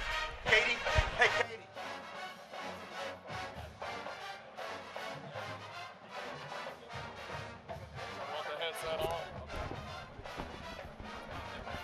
Okay.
Troy kicking off another season of college football here tonight. How about that moonshot high above the vet here in Troy, Alabama? We are at halftime, and it's the Nicholls Colonels out of the Southland Conference leading 10-7. How about checking out the first half numbers, Ben? Almost identical with time of possession. Rushing yards, a huge lead for Troy. In fact, they even have now more passing yards. Well, and I'll ask the question that I asked during the break out loud. I said, how does Nicholls only have 83 total yards in this game? And then you reminded me, hey, they got 30 in penalties on that last drive where they were able to put some points on the board. 2 15-yard face mask penalties against Troy, and that changed a lot of things in this game and helped Nicholls, of course, get to where they are right now with that 10-7 lead. Yeah, that big punt return by Solo Lewis helped the other score as well. So 10-7, Nicholls leads here at the break. Yeah, Troy 6 penalties for 80 yards, Nicholls 3 for 20. It has been far from a pretty first half for the Troy Trojans football team. A lot to clean up here in the second half. And that's what halftime adjustments are all about. And we're going to step aside. When we come back, we'll check out the first half highlights.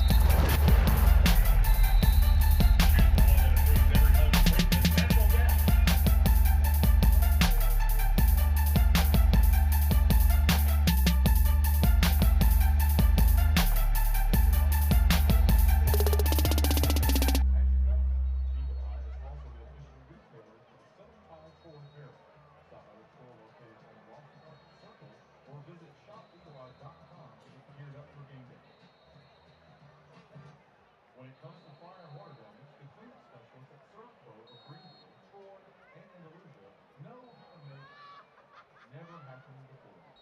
So, if unexpected damages ever strikes your home or business, give them a call at 334-371-7378. Servco, cleaning, restoration, construction, independently owned and operated. Troy Athletics would like to thank the following car dealerships for their support of our courtesy car program: Long Lewis Ford, McGraw-Webb Chevrolet, Express Rental of Troy, David Scott Lee Chevrolet, GMC, and Action of Dothan.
The third quarter is brought to you by the Vance Law Firm. Get ready to stand up and cheer for your Trojans in the second half. Project X, this is what you want.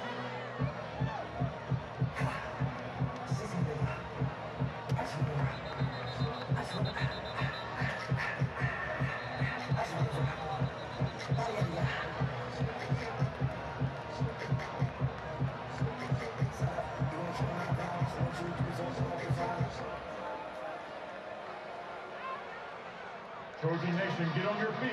It's time for the second half. Let's make some noise for your Trojans.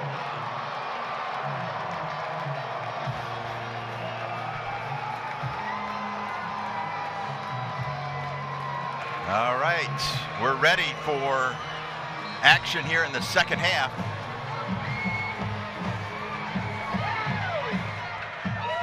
And McAteer will kick off.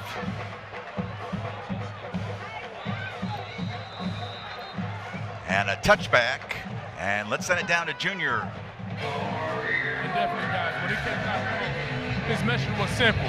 He said he liked the way they ended the first half, but all of the penalties and little things like that that they need to clean up. I also asked him at the half if there's any adjustment needs to be made. He said we just have to execute. We have to keep running the ball and throwing the ball. Simple as that.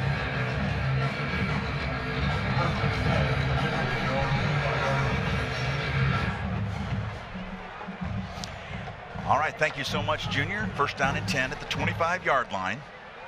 Here's Hogan. He was very efficient in that first half. What a play defensively. The pass was completed to Solo Lewis, but Jordan Stringer was right there, the preseason second team all-conference selection. Yeah, 7 able to just swallow this play up for a loss of yards. Defense feeling the vibe there on first down. Let's see if it can continue. A loss of 1, so give Stringer a tackle for a loss. He had 7.5 of those a year ago. That's the tight end Hunter in motion, and a flags, multiple flags. Hard to snap, false start, 66 offense, 5-yard penalty, still second down. That's Samaj Scott again on that offensive line. He's been called a couple of times tonight for a false start. Talking with Gabe Fertitta today, the offensive coordinator at Nichols. He said on offense, he thinks he's got a few guys who can make some people miss if they can get him in space. That's Miguel Brock and Solo Lewis. He's really impressed with Deuce Hogan. Exceptionally smart, as we mentioned in the first half, son of a Texas head coach. And he's got a great arm, and he knows the game really well. Let's see what Hogan can do here. The fake handoff and the dump pass. And it's going to be a minimal gain. That was reception by Karaz Johnson, and that's Elijah Davis making the stop. Well, I think that too, you know, you mentioned earlier that Deuce is married, and that's a great thing too for a quarterback. Coach's kid, married. This guy ain't gonna be out getting into any trouble. No, right? Laser focus. We know how that is being married, right? That'll sharpen that focus. Yeah, things change for you when you got a family to feed. So. So let's see Hogan. He's a weapon, coach said, with his arm as well as his feet. 3rd and long, and he uses the right arm, and it's complete to Scrappy Osby. And it's a big 3rd down conversion for Nichols.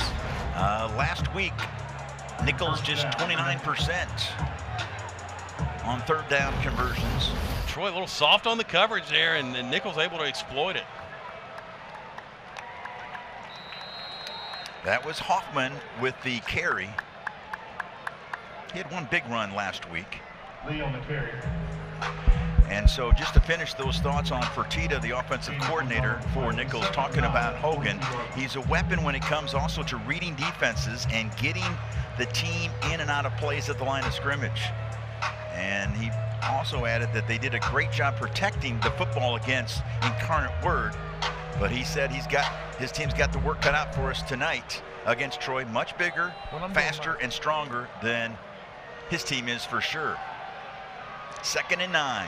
Hogan. Oh, the completion and a nifty run after the catch. And Brock is going to have a house call. His 2nd of the night. Miguel Brock Jr., the sophomore from Pensacola. How about that catch and run? Yeah, first of all, able to catch it in stride, and then he makes a move and is off to the races against that Troy secondary. He smoked them down the field, able to punch it in for a touchdown. Another look here, he cuts out to the right side. Watch him down the sideline, able to turn around, catch it in stride, never stopped running, and that move right there was the play that pays. 6 points on the board for Nichols. Great touchdown pass and catch. Yeah, 58-yarder. Wow. That was a dynamic play. And Showalter makes it 17-7. Colonels That's how you start the second half if you're a Nichols. And once again, they had just 17 yards on that drive in 4 plays, but the 5th play was elite. Look at that move. Got right past Lafayette and forget it. He's got a 5th gear, Ben. He used it there. Indeed.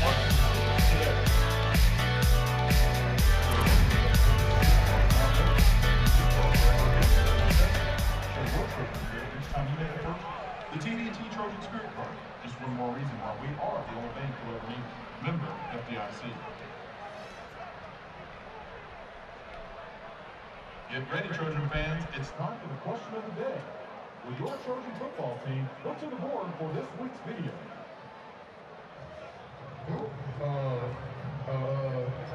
Raya Hall. It's a Game Boy. I don't know what it is. Come on. Video computer station. Video computer station. Blockbusters. That's a Tamagotchi. Tamagotchi? Oh, no, really? Rotary phone.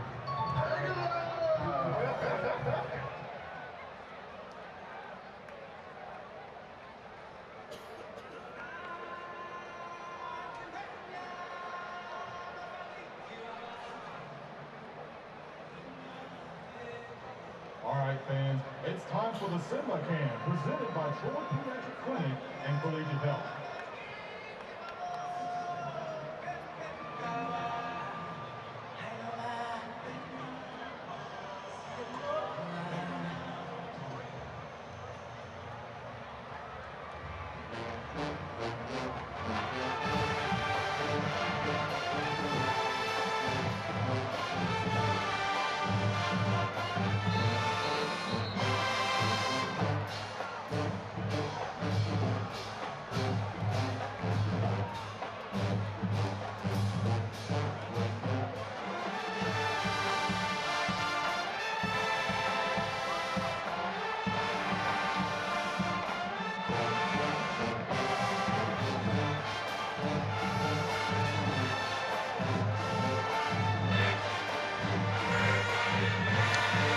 We are back here at the Vets in Troy, Alabama, as Nichols, the Colonels, trying to pull off a stunner for the 2nd straight week. Will Colmeyer alongside Ben Stanfield.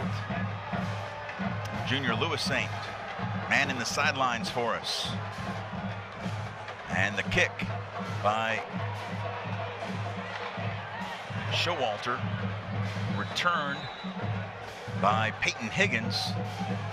And the senior from Florence, Alabama, not a lot on the return, but they've done a nice job of coverage as well. Boy, you thought things were taking a turn for the home crowd, and Miguel Brock Jr. cut inside and really slashed that theory here in the 3rd quarter. How about Larry Blakeney?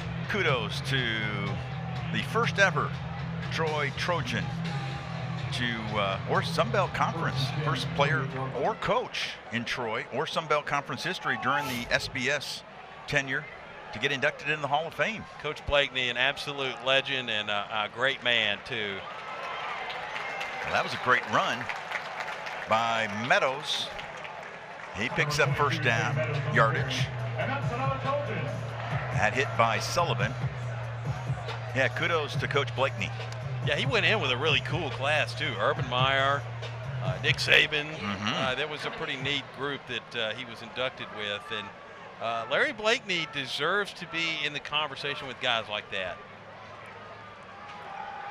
Nice play action. Crowder's going to try to take care of business with his legs, and he does just that. He picks up 9, and it's going to set up 2nd and 1. Second 9-yard run of the night for Crowder.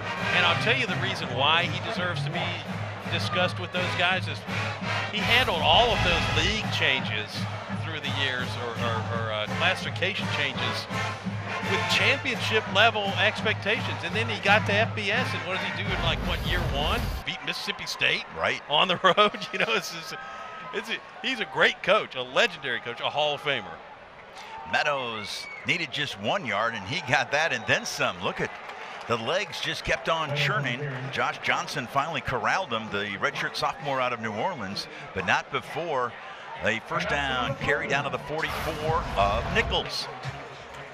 Well, running the football is where Troy's money was made, if you will, in the first half when it counted, and so I think that's something you're going to see a lot of here too. Running the football, short passes.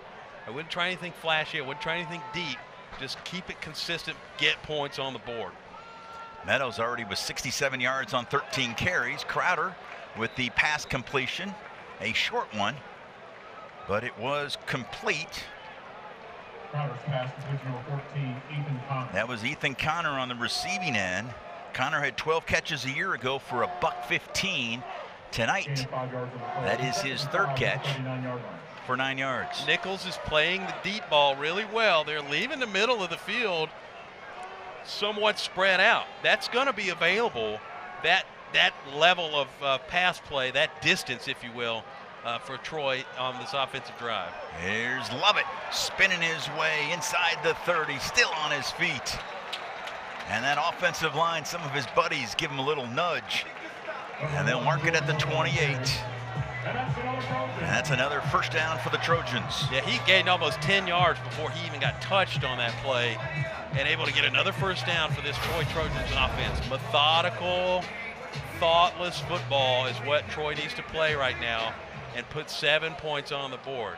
3, it's still going to feel uncomfortable in here. 7 is still going to feel uncomfortable in here for the home team, but 7 is a lot less uncomfortable than 3. Here's Meadows again. He's got some space, and he's got another first down, or it looks like they're going to mark it just shy. Maybe a half a yard shy of another first down for Troy. That's Shaheen again on that tackle. And Anthony Rogers was there as well, the redshirt freshman out of Laurel High School in Mississippi. And we've got an injured Trojan down there. That looks like that is Meadows. Yes. You know, Troy's trying to replace another 1,000-yard rusher. Last year, Damian Taylor. That's 3 straight 1,000-yard rushers for the Trojans. That's the only team in the SBC, the Sun Belt Conference, with multi-year 1,000-yard rushing streak. Of course, Kamani Vidal did it the first 2, and then last year, Taylor. You know, and for Vidal, a couple of I guess both years of the Summerall era here, Vidal gained more than 200 yards in one game. Oh, yeah. We called, I think, both of them. Both of them. For the Trojans. And that's that kind of productivity, to be able to see it, witness it, and then replicate it with somebody different. It says a lot about the coaching ability and able to get these guys opportunities to run the football. And I don't see why it can't happen again as well. So, I mean, you got some great running backs. If you keep them healthy, and obviously that's working tonight too.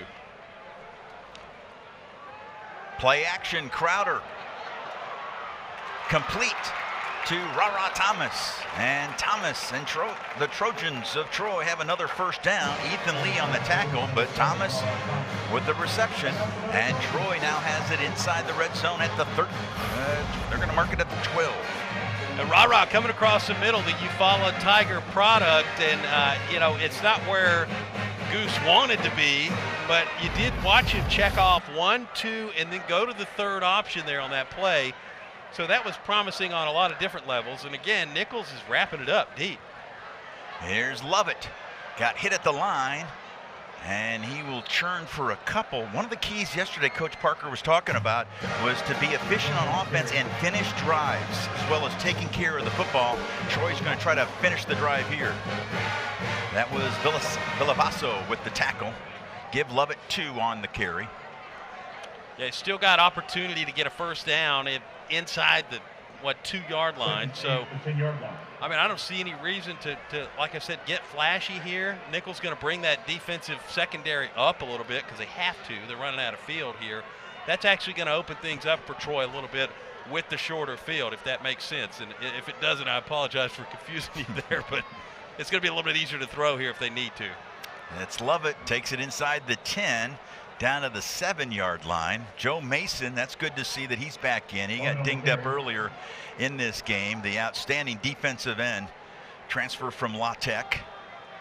had a monster game last week in that upset of Incarnate Word, and he's had another fine night here tonight for the Colonels. What that does, in essence, with the shorter field, is it crams a lot of routes into shorter spaces as opposed to spreading defenses out. And so credit again to this nickel secondary, but I think Troy's going to, looks like with this power set, either keep it on the ground here or go to a tight end on third down. Third down. They'll give it to Meadows, and he is stopped at the line of scrimmage. He might have picked up a half a yard, and it's going to set up fourth down at the 6-yard line. 4th and 4. They can get a first down at the 2.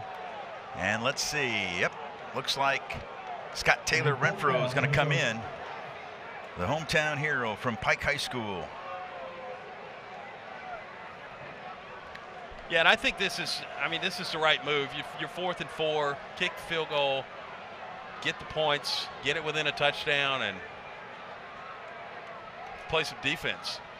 Crenshaw on the hold. A 24-yard field goal attempt. Colton Walls with the snap. And Renfro splits the sticks from 24 yards out. And the Trojans have cut it to a one-score game. And let me tell you, there's some guys at the FBS level right now, head coaches, that are Googling the name tonight, Darian Monroe, defensive coordinator for Nichols, because he is calling a whale of a ball game.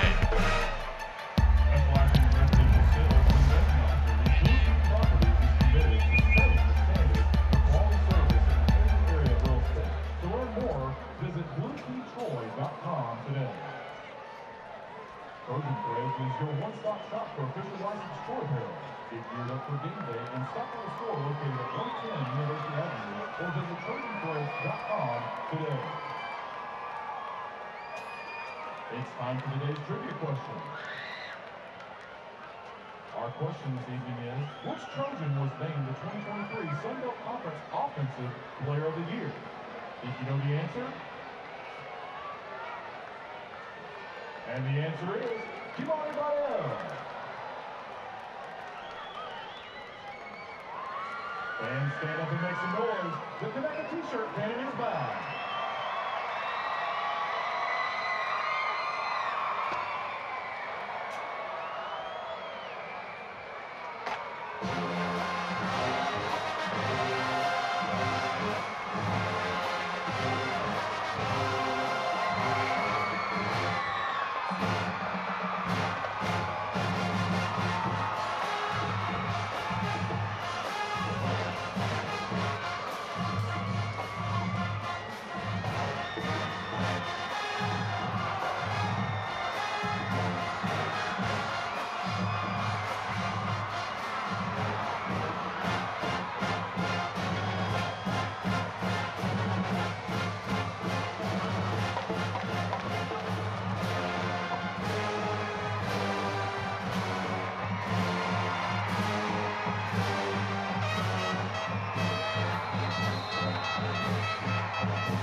Welcome back to Troy, Alabama, where the Trojans have just cut it to 7.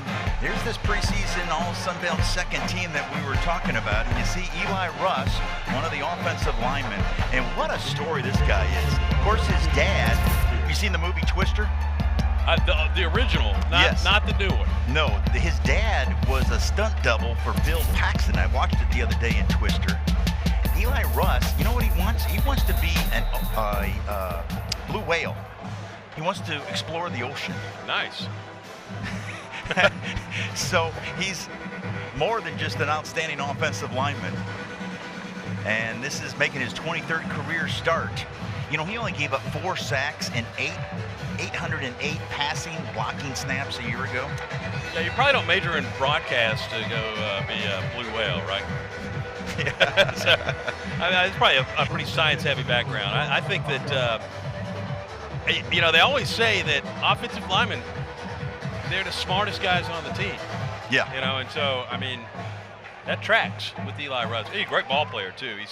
He's done really well here at Troy. So on first down at the 25-yard line, Nichols keeping it on the ground. That's Jaquez White again with a tackle. Boy, he has been extremely busy here tonight. You know, this is an almost complete rebuild in that defensive secondary after Troy had new starters in all 5 DB positions a year ago. They've got 3 new starters this year, White and Levine at the corners, and then they got a brand new safety, Cisvano, though he was guilty of targeting, so he in the first half, so he hasn't played the majority of the second quarter and the entire second half. That is Scrappy Osby on the reception, tackled by Davis. That's hurting Troy right now too. You can tell secondary not quite gelling like they want to in this ball game tonight, and no more so evident than that last drive. Had a man catch a ball in the middle of a bunch of guys in the secondary, and then, you know, the cutback for the touchdown as well. Just a brutal stretch there. Pressure and the sack by guess who? That is Lafayette. Boy, and Dante Wright, can he not say enough about his outstanding spear? Standout Devin Lafayette. Says he's the best football player on the field. Yeah. That's what I'm saying. I mean, that's pretty high praise by Dante Wright. You know, he's the DC, but all the defensive coaches have been a defensive coordinator in college. Isn't that amazing? Which is really remarkable, too. And, boy, great job by all of them involved to force a punt here. And a disaster scenario as a result. Yep. Higgins fair catches it, but it looks like Lafayette that is going to get busted on the, was it roughing? Because if it's only a 5-yard penalty, it's not a first down. It depends on, I think he ran into him. Yes. So if it's not a personal foul, Troy might dodge the bullet. And you know punters are quite theatrical. First and 10, Troy. Yep. So it is going to be a first down for Troy. It's not going to be the personal foul. So once again, that defense for Coach Parker comes up big. This time it's Devin Lafayette with the sack, forces the punt, and Troy will have the football when we come back.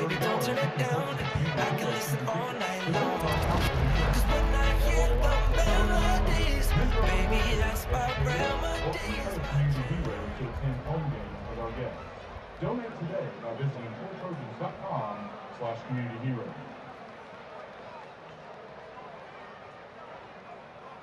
It's time for the team highlight of the week, presented by Garden Creighton.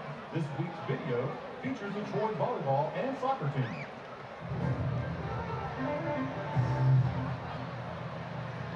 I'm about to peak. Basket kick. Center. I don't know, I'm so bad at doing this. Shutter. Coach Stu Gore. Coach Stu! Oh, Coach Joshua Lauer. Don't trust Joshua.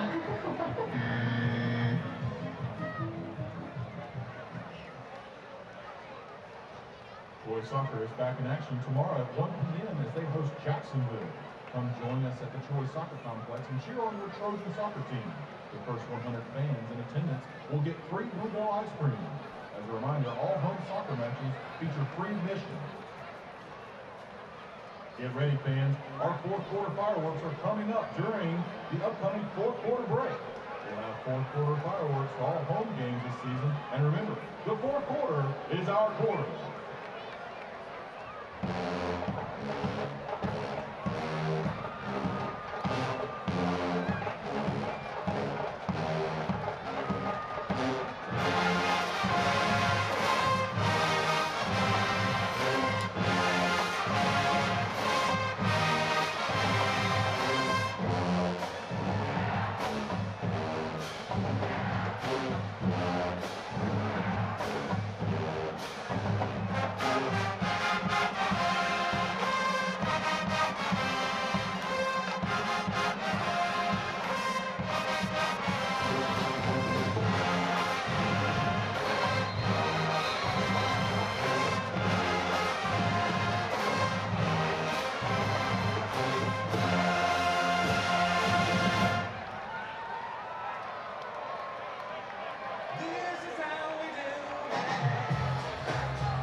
T-Roy staying busy tonight, Ben.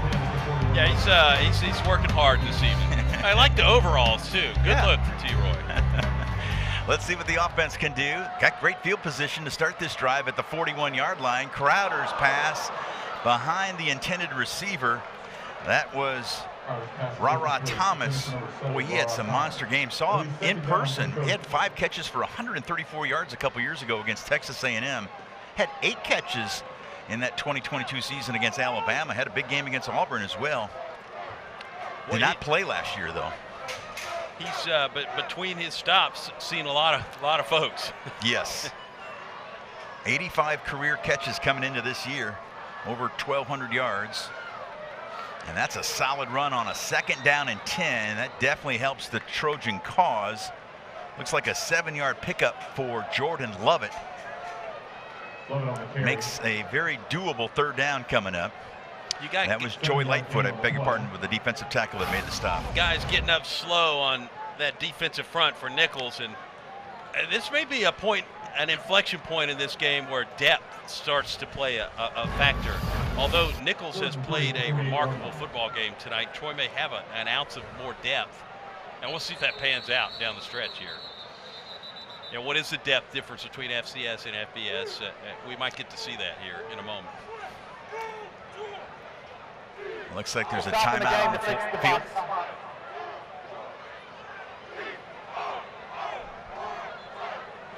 I didn't quite catch what the referee said there.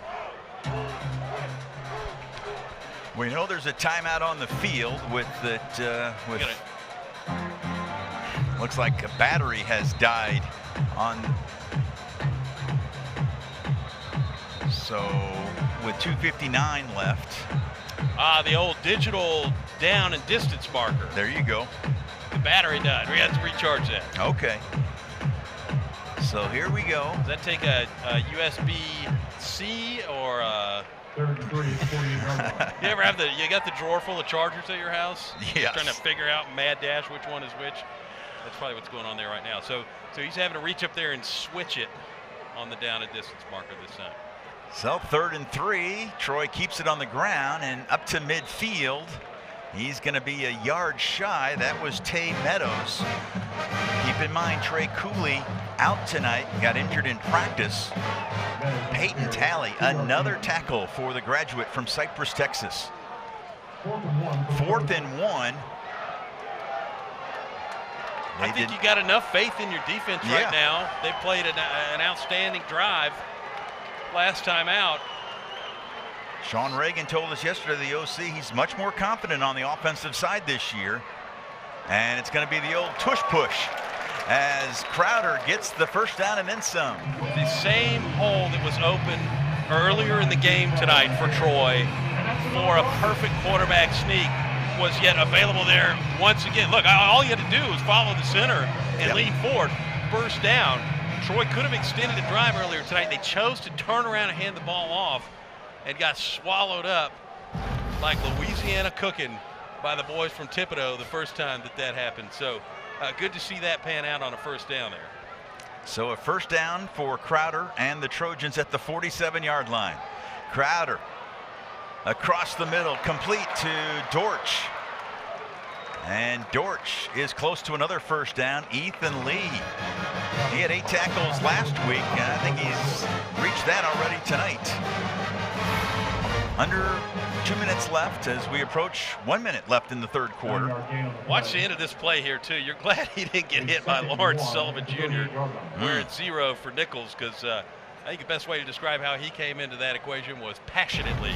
Yes, he was a missile coming in. That one would have hurt. So 2nd down and 1. Let's see if Troy looks for an explosive play here. The play action. They had a couple guys open, but now Crowder being pressured and he has to just throw this one away. And a good job by Crowder to avoid the sack.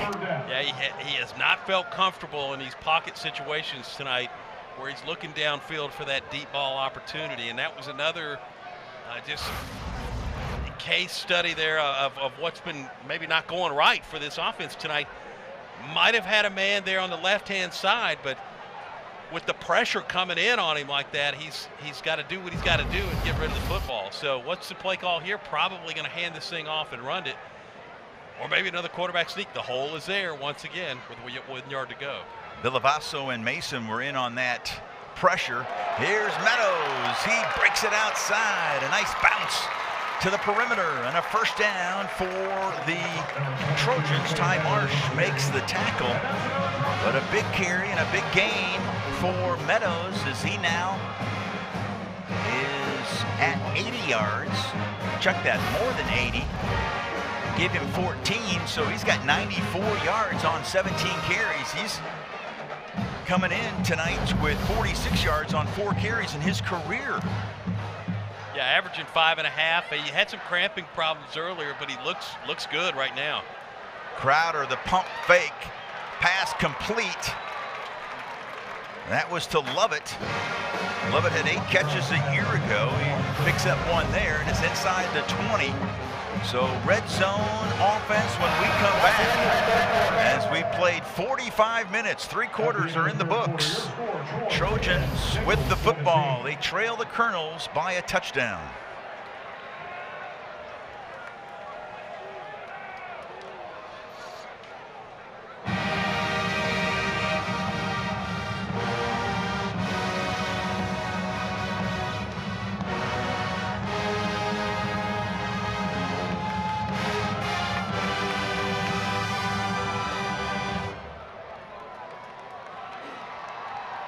Looking for the right piece of equipment to help you complete your next project? From weekend DIY to major construction jobs, Stalco Equipment Rentals has you covered. Come see us at our Troy location at 1000 Henderson Highway or visit our second location at Smith Station, Galveston. Stalco Equipment, powering your job, big or small. All right, Troy students, it's time to get juiced up for the 4th quarter. T-Roy is passing out free energy drinks courtesy of Coca-Cola. Get some energy and get ready for the 4th quarter.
How about some fireworks in between the 3rd and 4th quarters? It's a tradition here at the Vet in Troy.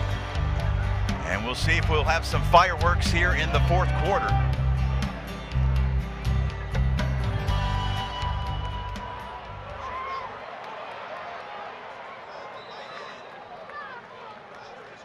First down. That's Sullivan making the tackle. Shoved him out of bounds.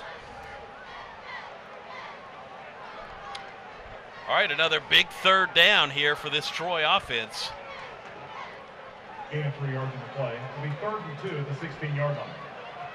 Looks like a 3rd down and 2 coming up for Troy. Last year, Troy was 3rd in the nation in 3rd down conversions. And they actually had the 2nd best percentage when it comes to red zone, 35 out of 37. In the country, we're talking. Here's 3rd down and short. It's Crowder. He's got a chance to find the pylon. Does he find it? Yes, he does. And it's a touchdown for Troy. Crowder with a big 3rd down conversion. And Troy is an extra point away from tying it. And the quarterback with a great run, taking matters into his own hands, able to punch it in for 6. And Troy's got an opportunity to tie this thing up and try to get ahead of this Nicholls State team who has been problematic for the home team all night long tonight. Great run by Goose Crowder and a great touchdown, a relieving touchdown for the Troy Trojans.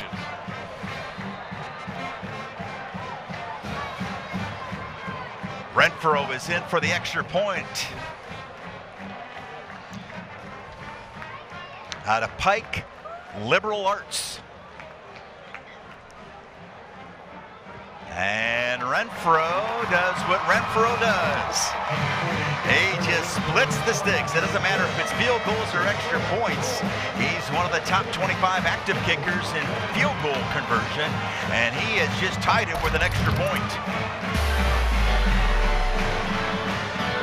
This is Crowder from 16 yards out to complete a 10-play, 58-yard drive, and we're tied at 17 here in Troy, and time to celebrate.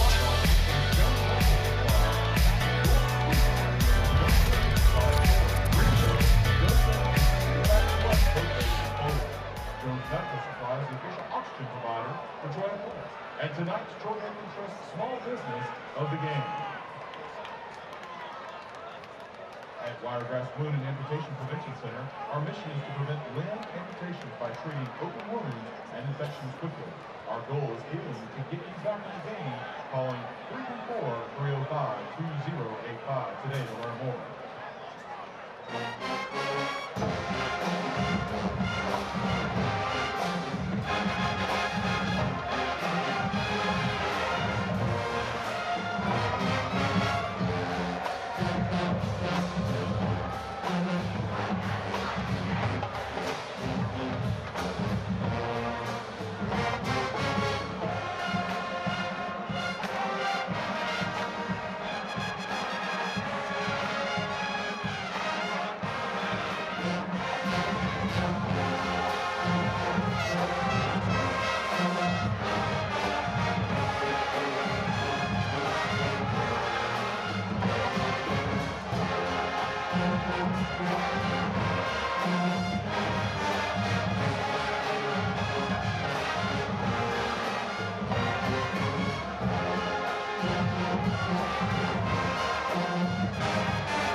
How about Goose?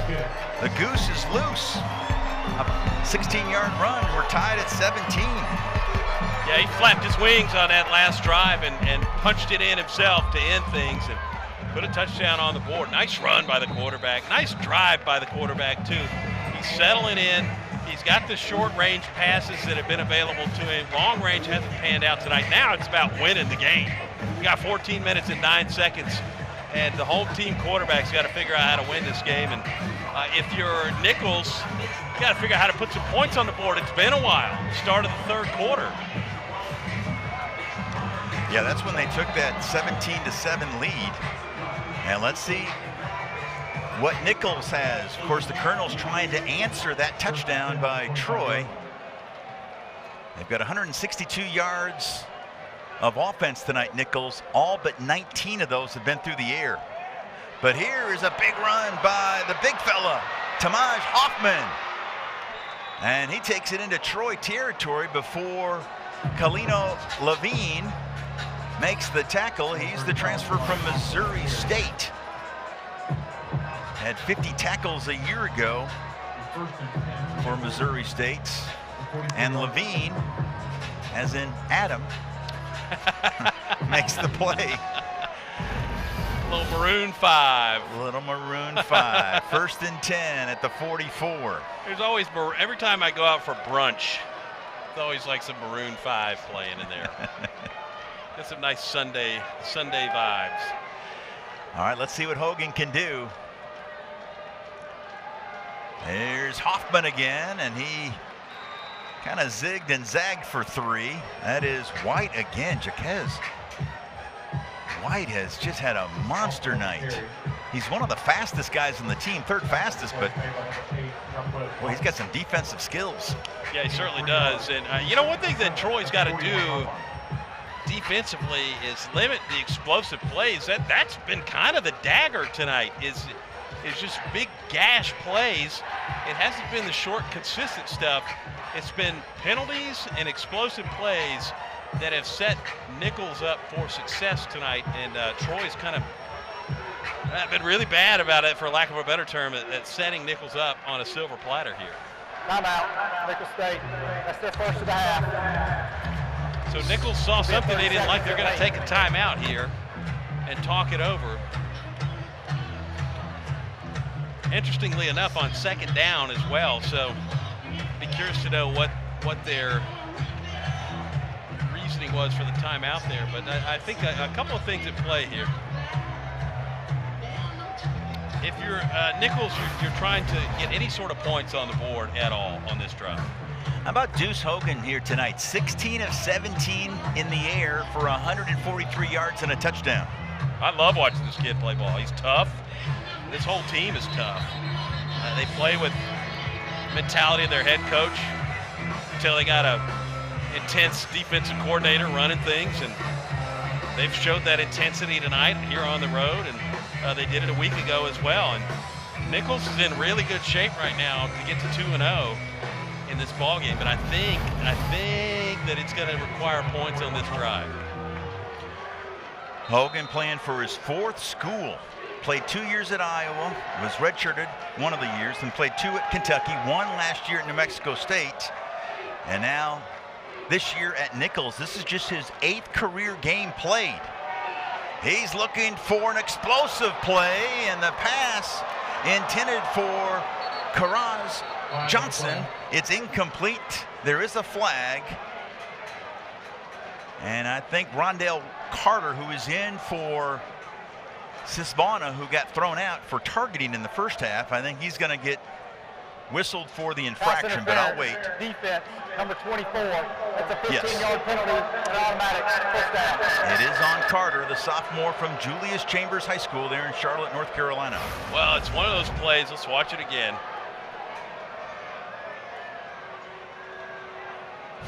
Maybe the ball.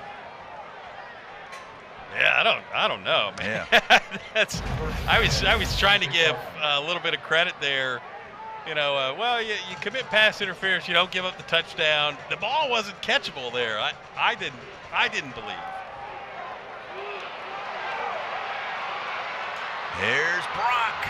He's been a thorn in the side of the Trojans tonight, and another big play, and that's Levine making the touchdown-saving tackle.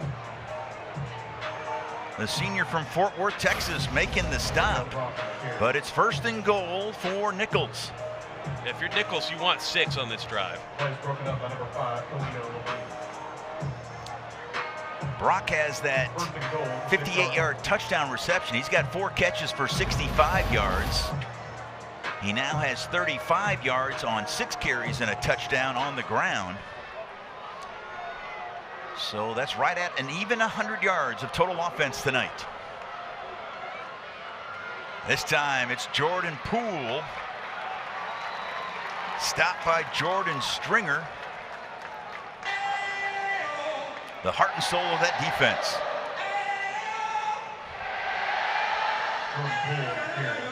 This is a tricky situation for Troy's defense because I feel like your best opportunities to shut Nichols down tonight have been when you've sent a lot of pressure into the backfield. I don't know that you can afford to take that many guys out of the equation behind you, though, in a situation like this where they've only got 5 yards to go to score a touchdown. Hogan rolling to his left, looking toward the end zone, and it's incomplete. He had a couple receivers on that far side. Johnson was one of them. And it looks like Jordan Smith, number 12, was the other. He transferred from New Mexico State, just like Hogan, the quarterback. All right, 3rd down and goal at the 5, Ben. Key 3rd down. Can they convert the Colonels, or can the Trojans force a field goal attempt? I don't know what play call you should call here, honestly, but I've been perplexed all night long. I mean, maybe the handoff to Brock is the way to go here. He's the deep back, and he gets the toss and a whistle. And it looks like Nichols calls the timeout right before the snap. Timeout, Nichols State. Their second. I don't love the scenario for Nichols to go to the air in this situation. I mean, if you look at their passing yardage tonight, they got 143 total yards, but and Hogan's 16 of 18. I didn't realize he was that accurate tonight. 16 of 18, though, is quite impressive, but a lot of their stuff has been somewhat kind of a deep ball. I wouldn't want a compressed Troy defense with the ability to, maybe throw an interception here or something like that. Coming away with 3 points is better than coming away with a turnover, obviously. Yes. So, what do you do? It's clear that the play call there was to toss it to Brock, let him see if he can find a lane, because he's found him. On this drive, he's found him. And so maybe that's what they do again. They're obviously coming with a different look, but I don't know. I kind of like keeping it on the ground here myself. As strange as that sounds, 5 yards out. Jared Parker yesterday was telling us on our Zoom call that he was anxious to see his defense play. He said they spent a lot of time and energy and resources when it comes to personnel and coaching to improve that defense and fix that defensive secondary. We'll see what happens here. 3rd down and 5. Pistol formation. That's Brock behind Hogan. That's Johnson in motion. The fake to Brock. And Hogan will have to just throw it out of bounds. Great defensive play all around by Troy. Not only up front, but in the secondary. Yeah, you see, this benefits Troy's defense, believe it or not, having things compressed.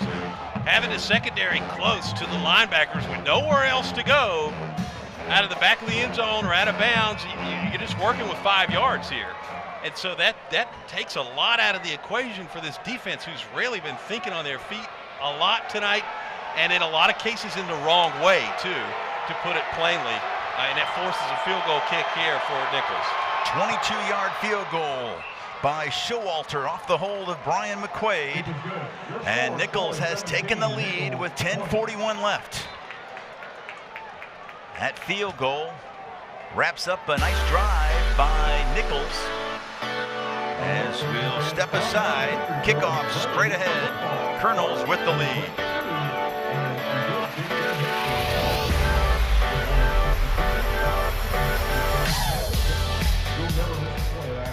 Yeah, 7 plays, 70 yards. Legendary food, legendary fun, and legendary celebration.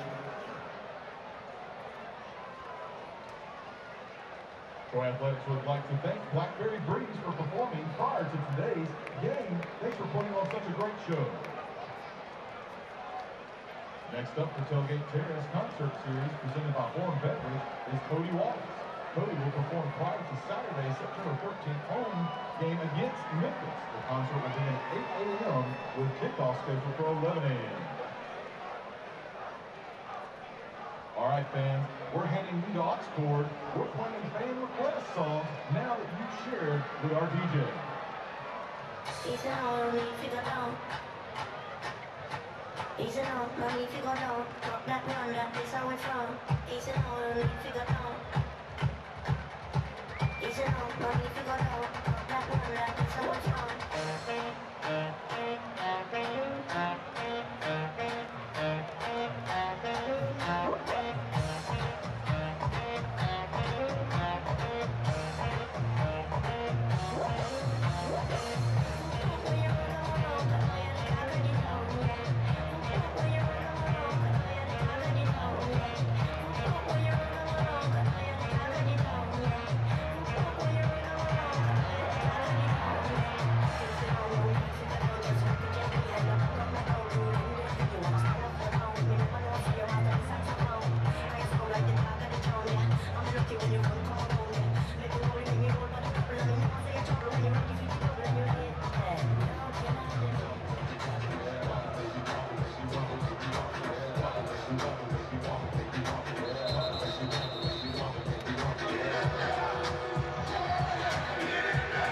Goose Crowder, of course, the starting quarterback for Troy. This is your third string quarterback. Thankfully, look at that first name. 21 letters in that first name. I'm thankful that he goes by Uli. Yeah. Uli Ole. Former Houston Cougar. I mean, 16 vowels. Got some island influence there. Yes, I would think so. Can I buy a vowel on Wheel of Fortune? Have you been to Hawaii before? Have not. It's a beautiful place. You been? There's a lot of names like that out there. Yeah, I was fortunate to go. I actually, years ago when I was in school here, worked with Troy softball. They went out for a tournament, and wow, I got to tag along. How about them apples? Here's Higgins with a nifty return up to near the 35-yard line, and that'll give Crowder great field position. And by the way, the second string quarterback, Tucker Kilcrease, who actually had 2 starts last year, 4th year with the program, had that 62-yard pass. Remember last year in that game at Iowa? Yeah, So really nice touchdown pass too in that yes, game. Right. And at a point where you thought, hey, kind of hanging around here with Iowa. Iowa was a really good football team last season. Matt Caldwell, who started the last 6 games or so. Sean Reagan had to deal with 3 quarterbacks to start last year. He's backing up Arch Manning there at Texas. 10:36 left. Crowder up top on first down, near side, looking for Ra Thomas. That was a little short on that pass attempt. That's a long throw. Thomas was open. Kind of sums up the night, though. That's when you've had guys open on some of these longer pass attempts. Crowder has not thrown his best ball. It's a lot. There's a lot to work on and gel here from week 1 to week 2, and maybe that old adage will hold true. Here's Lovett, the give on 2nd and 10, and he loses 2, maybe 3 yards. Wow, that Nichols defense, we talked about in the open, that's the strength of this team, and Joe Mason is a big play defensive end for the Colonels. I don't want to put all the pressure on this 3rd down and 11 here with 10 minutes to go in the game.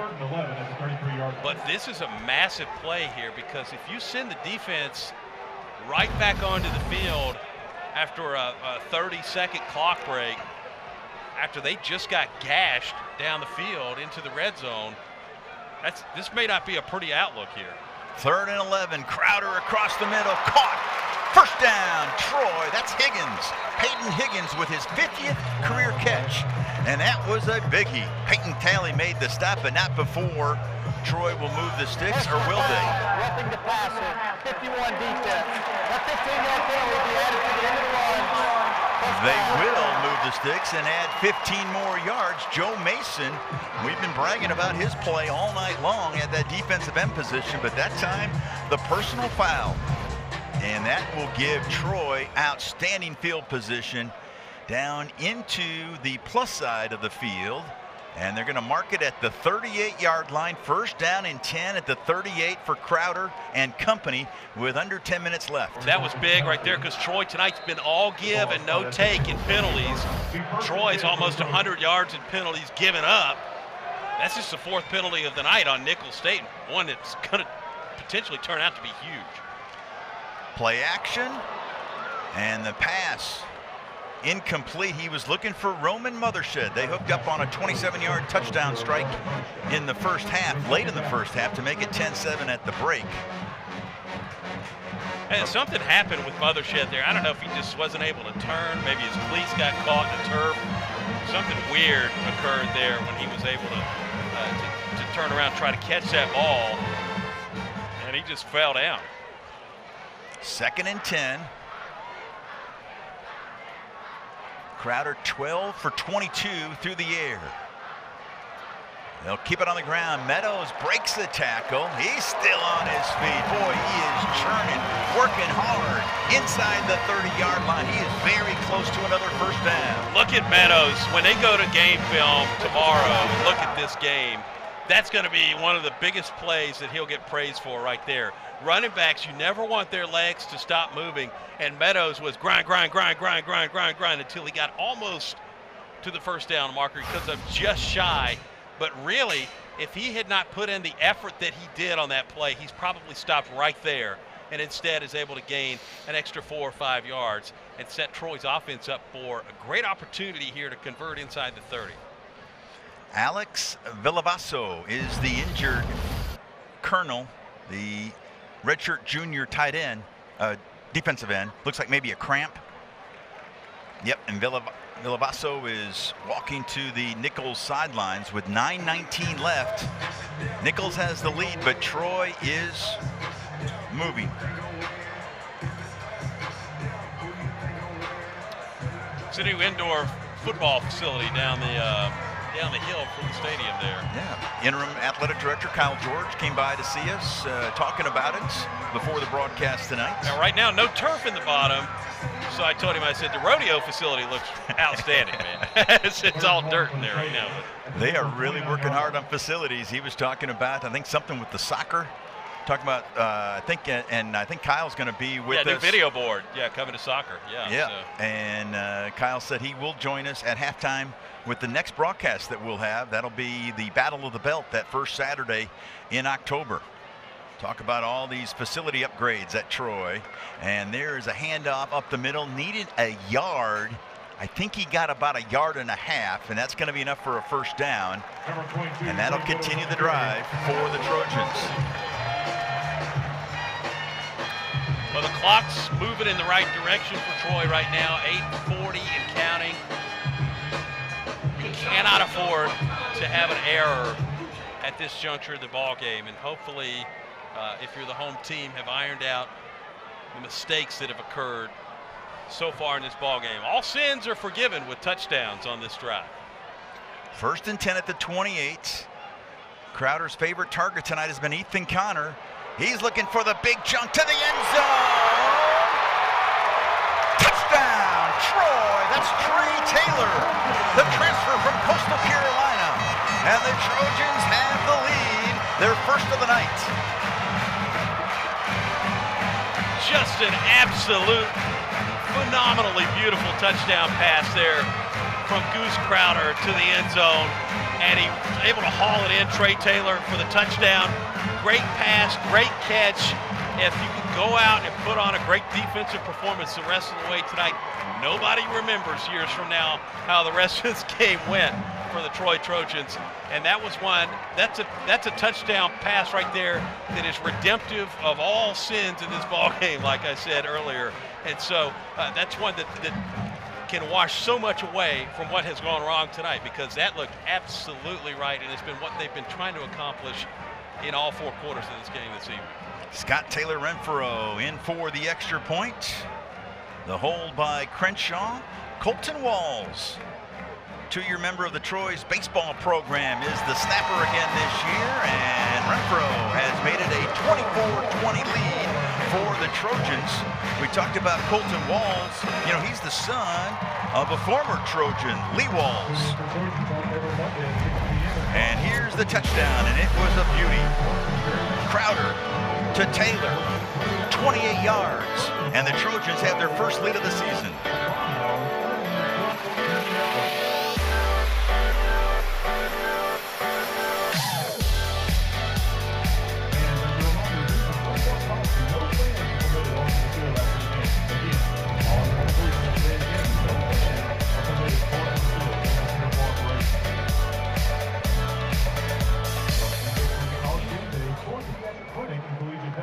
Or your dedicated healthcare champion, here to ensure your health is always in winning shape.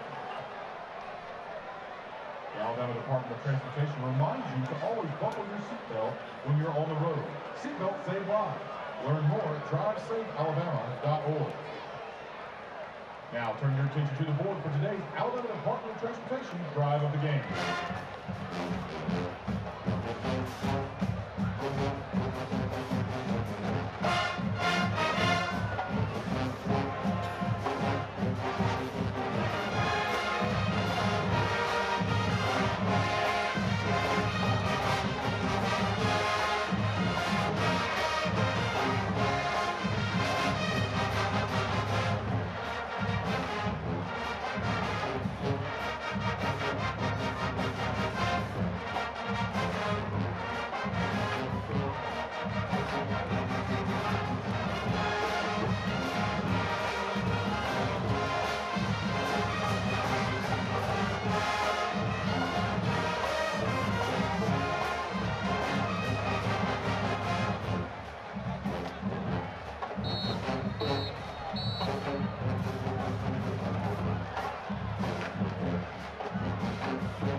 There's Taylor, who just hauled in that touchdown reception to wrap up a very impressive 7-play, 66-yard drive. Took just under 2.5 minutes.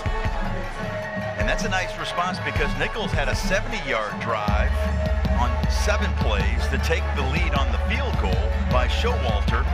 So a nice answer by the Trojans. And now let's see how Nichols will respond.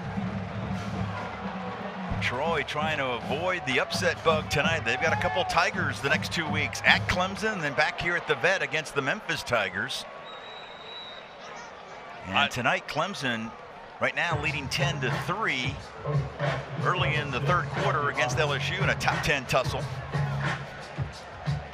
Now, there's a lot of things that can play in your favor if you're going to Clemson next week, especially after a game like this. The tape's going to show that you struggle with an FCS team.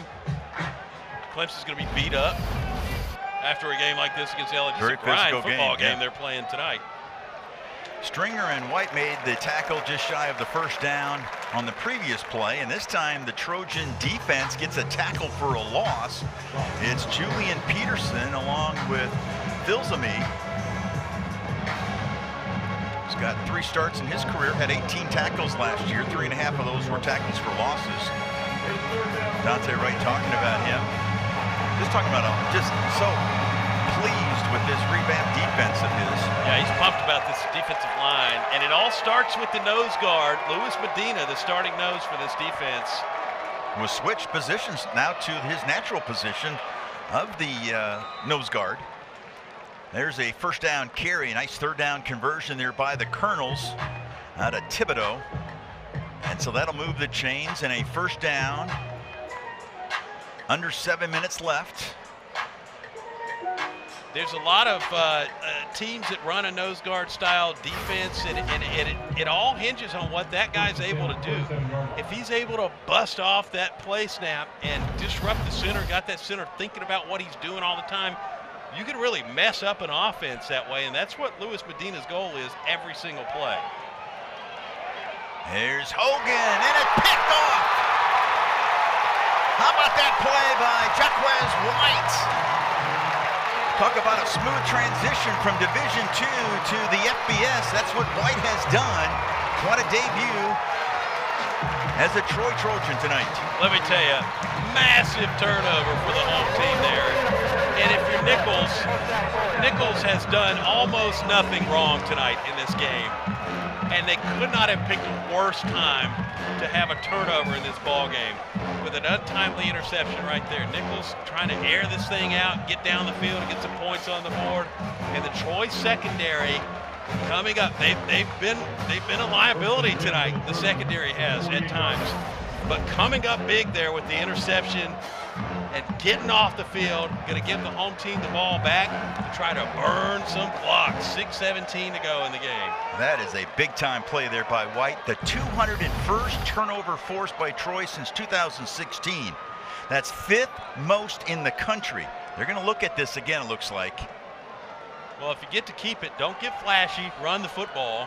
Had success running the football. And quite frankly, I would run it right up the middle. Let's look at it again to see if indeed White was able to make the catch. I think he got a foot down. Bobbled a little bit there. Does he have possession? 100%. Yes, I think so too. Gavin Baxley, our spotter, agreeing with us. Gavin can do it all. Not only can he spot for us, runs cross country. He's a senior here at Troy. You know, he can do it all. Here is the give to Meadows. He's got space. It's a foot race. It's a touchdown for Troy.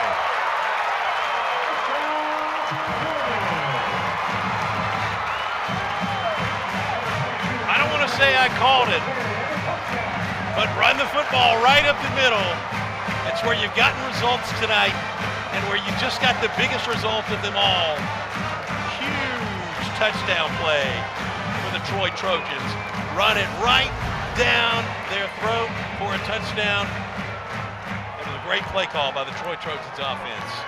And give some love to that offensive line. Sean Reagan was telling us yesterday he really has liked the way the offensive line has gelled. And they open a nice gap for Meadows, and he did the rest. Renfro stays perfect on the night. Another extra point, and the Trojans now are on a run. They lead it now 31-20. How about the interception, and then one play later go 47 yards for Meadows? That's not only getting the turnover, but points off the turnovers and in a hurry.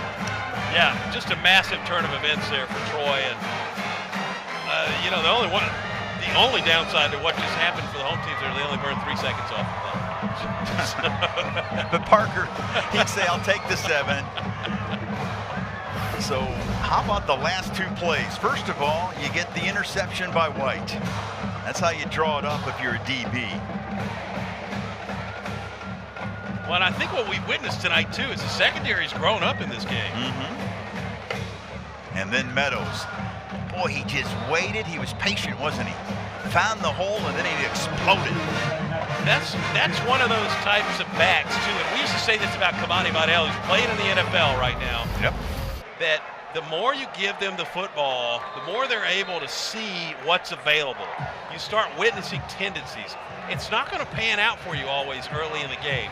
And you may gain 1 yard, you may lose a yard or 2 on some of those plays, but you start seeing, hey, if I continue to run in this direction, this guy has a tendency to go left, or this guy has a tendency to go right.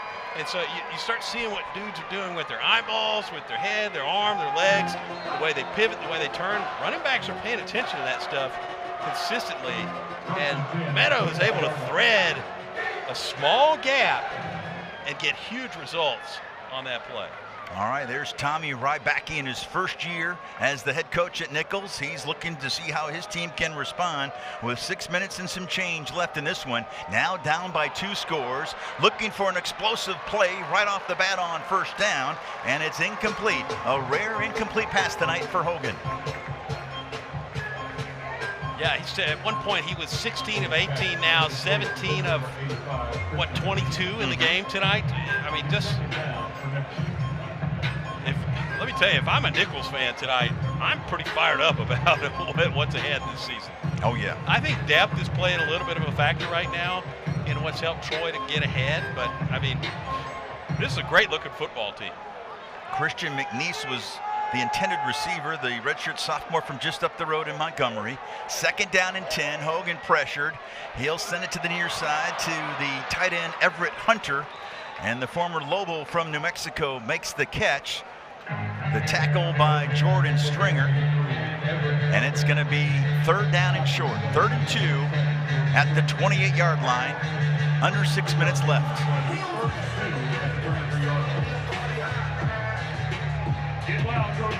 For Nichols, they've had the most success on the outside, on the corners. Got one-on-one coverage at the receiver on the bottom of your screen. Okay, Troy's going to shift some guys over that way, but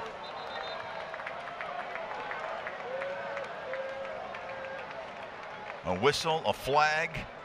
By the snap, false start. Brady 3 a devastating false start. 5-yard penalty, still 3rd down. That was Everett Hunter who just made the catch. Is whistled for the false start. And with 5:19 left, it's going to be now 3rd and 7. So a little more difficulty there for offensive coordinator Gabe Fertitta.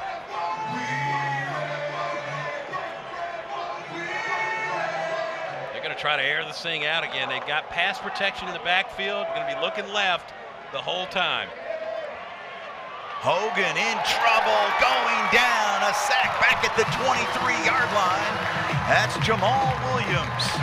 He had one a year ago.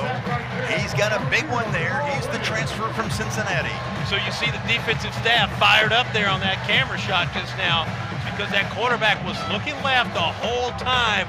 Troy brings pressure from the other side, the blind side. That's what the name of the movie came from right there, and that led to a sack. And a huge sack, and now 4th and 12. You got to get in punt formation now. There's still time, under 4.5 minutes, but Nichols only has 1 timeout left. And this is Harewood. He had some blasts, some cannonading blasts last week against Incarnate Word, but he also shanked a couple. And there is a flag on the play. This was not one of his better efforts on that punt. This is going to be a key call here coming up. Boy, it had the return team terrified, though, because that ball was sky high and nobody could see where it was, and had guys tripping over themselves to get out of the way. For holding on the punt. First down. So they thought there was a possible hold there. I guess potentially on the return team is the way that would have gone. I'm not 100% sure. We'll take another look here, but look, it was a high punt, and Troy guys were panicking, trying to get out of the way of this thing, and he couldn't figure out where it was at. That was a big problem as well. Kind of a feast or famine for Harewood last week. Look, see them falling backwards over themselves, trying to get away from that football. Went to the NFL Academy. He's a freshman out of England. Averaged almost 31 yards a punt last week in 6 attempts. And so great field position for the Trojans. 1st and 10 at the 44 for quarterback Goose Crowder. Run the ball. Sean Reagan, the OC, says he's got an NFL approach to his daily duties. And the give, and another first down. Boy, they are just carving up some impressive plays, and that was another first down carry. Meadows is getting closer to 170 yards. We talked about it. You kind of had a hunch, the way this game started, that we might have a 200-yard runner tonight. Yeah, are we close? I haven't checked. That's Sullivan and Rogers, by the way, share on that tackle, but another first down. Meadows is north of 150. You can get awful close. Although the clock, I think Troy's going to sit on the clock as much as possible. That was a 21-yard punt by Harewood, by the way. And another run. Here's Meadows, and he nearly took that one to the house, but he takes it inside the 10. They'll mark it at the 6, and Meadows continues to play extraordinary tonight. I told you a moment ago the middle has been the gap here. Run this thing right through the A gap because Nichols has left it open. They push a lot of their defensive linemen to the outside because they have to try to disrupt the edges. They're counting on their linebackers to be able to fill that A gap, and they've not been able to do it. Troy's blocked very well. That's a credit to your center. Starting freshman tonight, Paul Bowling, having himself a game.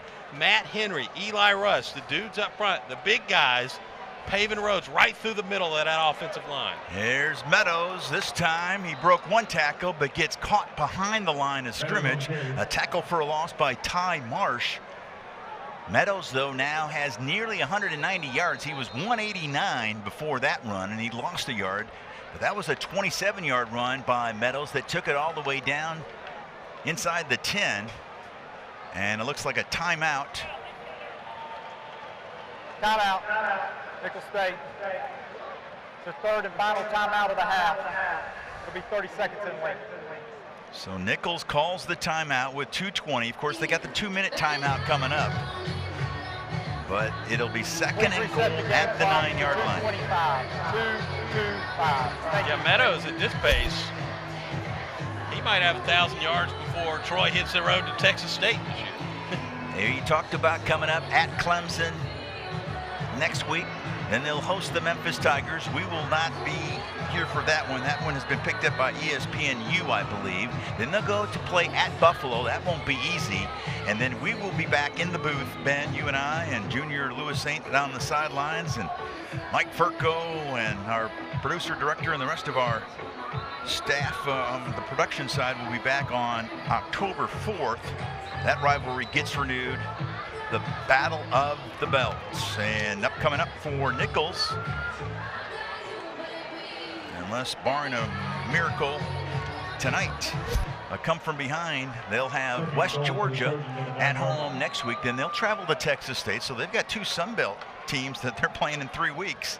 Then they'll play the Colonels of Eastern Kentucky on the road. So the Colonels clashing with the Colonels.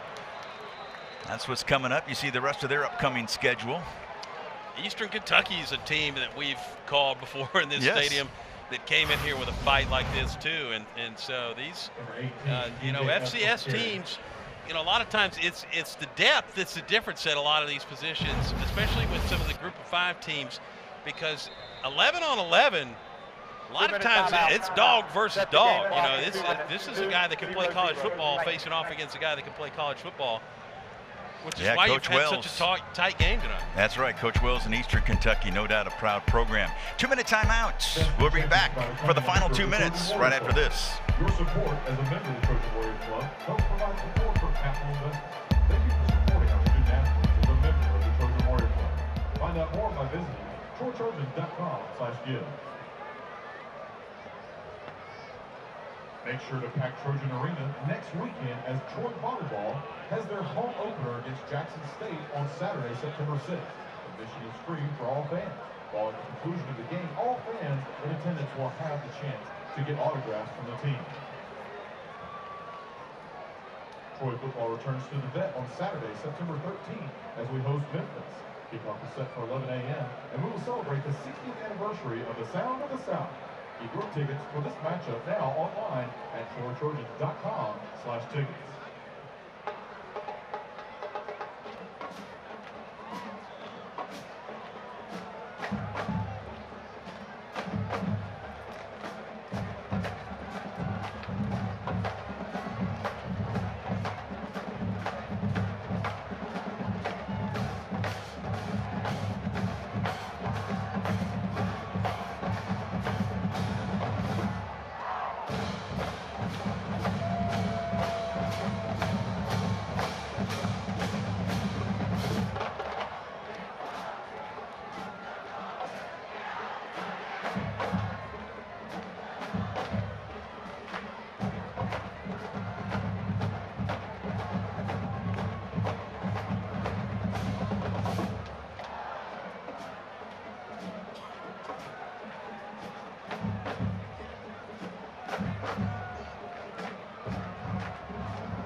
3rd and goal at the 5-yard line for the Trojans.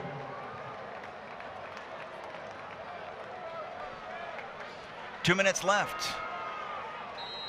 3rd and goal at the 5-yard line. Crowder under center. Meadows is the tailback. The fake to Meadows. Rolling is Crowder to the end zone. Touchdown, Troy. And that is your dagger as Ethan Connor with the touchdown reception. And a tight end now has caught a touchdown pass for Troy in 5 of the last 6 games. Yeah, that's a guy that you wanted to see catch a touchdown pass there too, Ethan Connor. Battled some injury last year, had some problems, back, healthy. He's a great asset for this offense, and things are clicking for the home team here in this 4th quarter. Got some things figured out, running the ball effectively. That's opened up the pass game too, because everybody bit on that play action pass. I mean, folks, it was 17-7 in the 3rd quarter, Nichols. And how about a 30-3 run? Renfro makes it a 31-3 run. That would make Scott Cross, our halftime guest, pretty happy for men's basketball. How about that run? Yeah, absolutely. So, by the way, those if you see Coach Cross, if you run across him somewhere on campus or around town in the days ahead, that championship ring is worth a look, man. I think they can see it satellite. That thing is large and it is bright. Shows up on Google Earth now Yes. as when he was coming up the stairs earlier. What was Kyle George telling us, the interim AD beforehand? You had all these different ones to choose from, and he like, went for the biggest one. I went the big enchilada. That one, yes. I don't blame him though. I mean, that's the league last year. Sunbelt basketball was a gauntlet. I mean, you had some really great teams. Arkansas State, South Alabama. Troy's able to win the tournament. They got a tough draw in Kentucky, big in March time. Madness, but yes, you went, man. That's a huge deal. Yeah, there's McAteer. Uncoil on one. Patty, remember that was a heck of a story last year. First kicked in American football in April of 2024. A few months later, he's on campus kicking. Playing live ball. FBS. Yeah, live football. Yeah. I've wondered about some of the guys that come in from other countries that maybe have not played football before, but have the athletics to do it, and how they learn the flow of the game and stuff like that. And so he's obviously a great case study in that, and it's done really well here.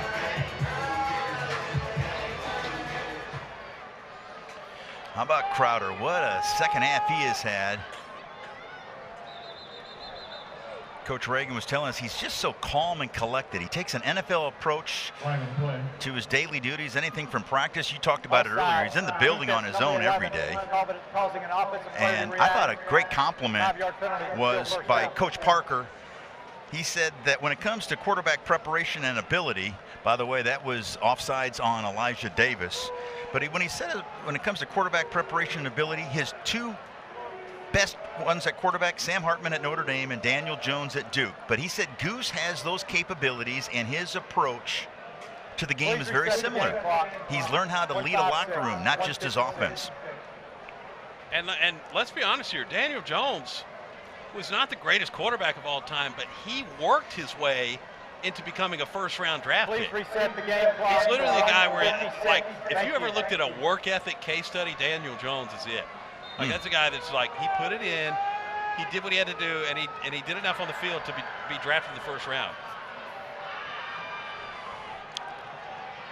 Here's Brock. What a night he has had. Just a sophomore.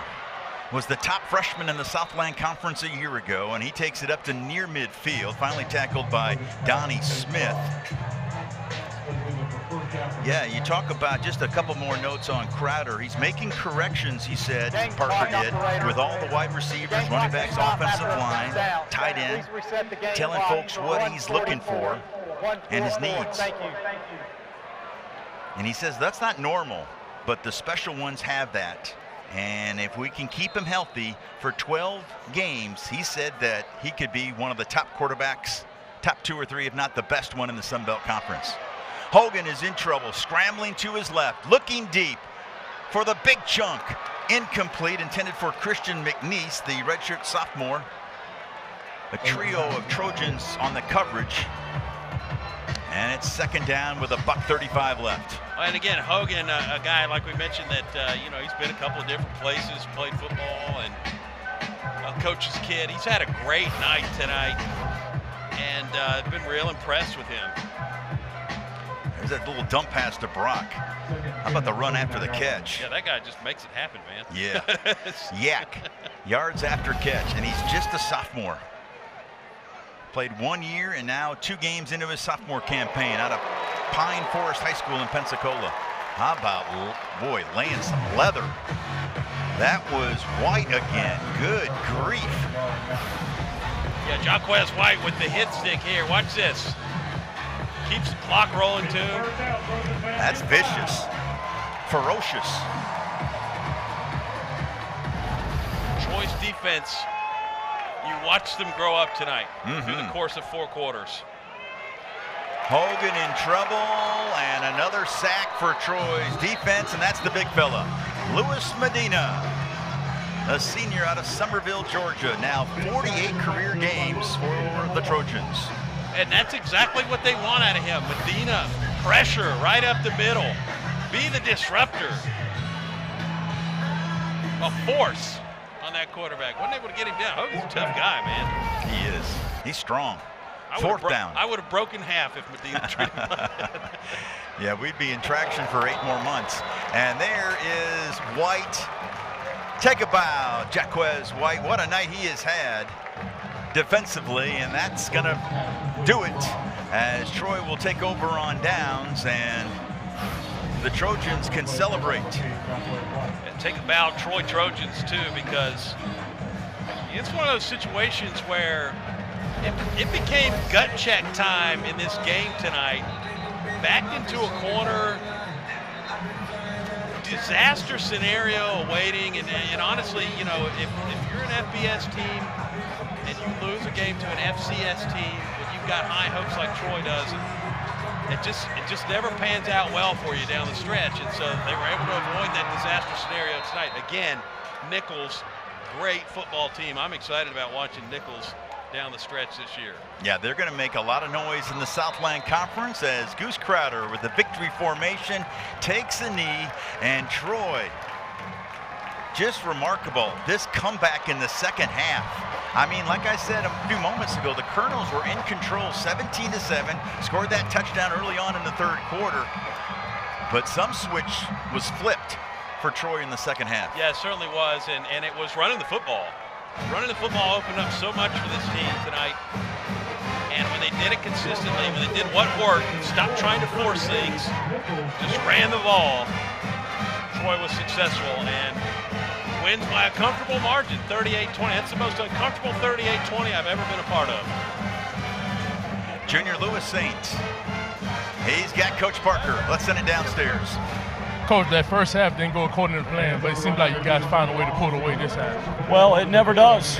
This is, I warned everybody. I warned everybody on TV. I warned everybody at Mom Hours, and I warned our football team. That is a good football team. They've done a really good job replacing their roster. They play great defense. They don't turn the football over. And they played better than us up front in the first half and really everywhere on the field. And that's why we were down and had to scratch and claw to get it finished. And defensively, minus those 2 big plays and those penalties, Coach, the defense actually clamped down on them in the second half. They did. It was better. We still didn't tackle well enough, and that's the price of playing game 1 and not. That'll have to be cleaned up next week and future for us to play premier defense, which is what we want to do. But certainly a great effort to finish the second half by our football team. And a big question coming into the season was the running back. Who would have been that guy? It seems like Meadow and that offensive line stepped up real big. Well, it's a start. We have to continue to be who we believe we are, which is a tough physical football program. And to see us come back and really play a brand of football that I believe our fan base is proud of on offense and defense, and run the football the way we did is a continuation of who we are. And we talk about the transformation of Goose and what he done during the offseason. What you think about his play today? Well, I thought he was very brave. He ran the football when he needed to. He was tough, got himself out of trouble when he needed to. There's a couple throws that went back. We're picky and we expect greatness out of him. But he managed his football team as the leader he is, and it's why we finished the game the way we did. Thank you, Coach. Thank you all. All right, thank you so much, Coach Parker. And Junior Lewis Saint on the interview, and Tay Meadows. Yeah, what a night. 186 yards rushing. He had a 12-yard reception as well, Ben, so right at 200 yards of total offense. Yeah, I mean, he was clutch. When Troy needed something, he was the guy. Meadows was the man that made it happen. And one of those guys that ran the ball right down the throat of the Nicholls defense. And I like what Jared Parker said there, too, about Nicholls. That is a great football team. We saw it a week ago when we watched them beat Incarnate Word. We saw it tonight when they gave Troy everything that they wanted and much more tonight in this ball game as well. Well, it's time to put this broadcast in bed. And let's see. Will he try? Junior may be trying to get Tay Meadows. And I think Tay might have already got past Junior, which is saying something, but we'll put a bow on our coverage here tonight from the vet in Troy. So, for my partner, Ben Stanfield, and Junior Lewis Saint, and our outstanding crew, led by our director and producer, Mike Furco, I'm Bill Kohlmeyer saying so long from Troy.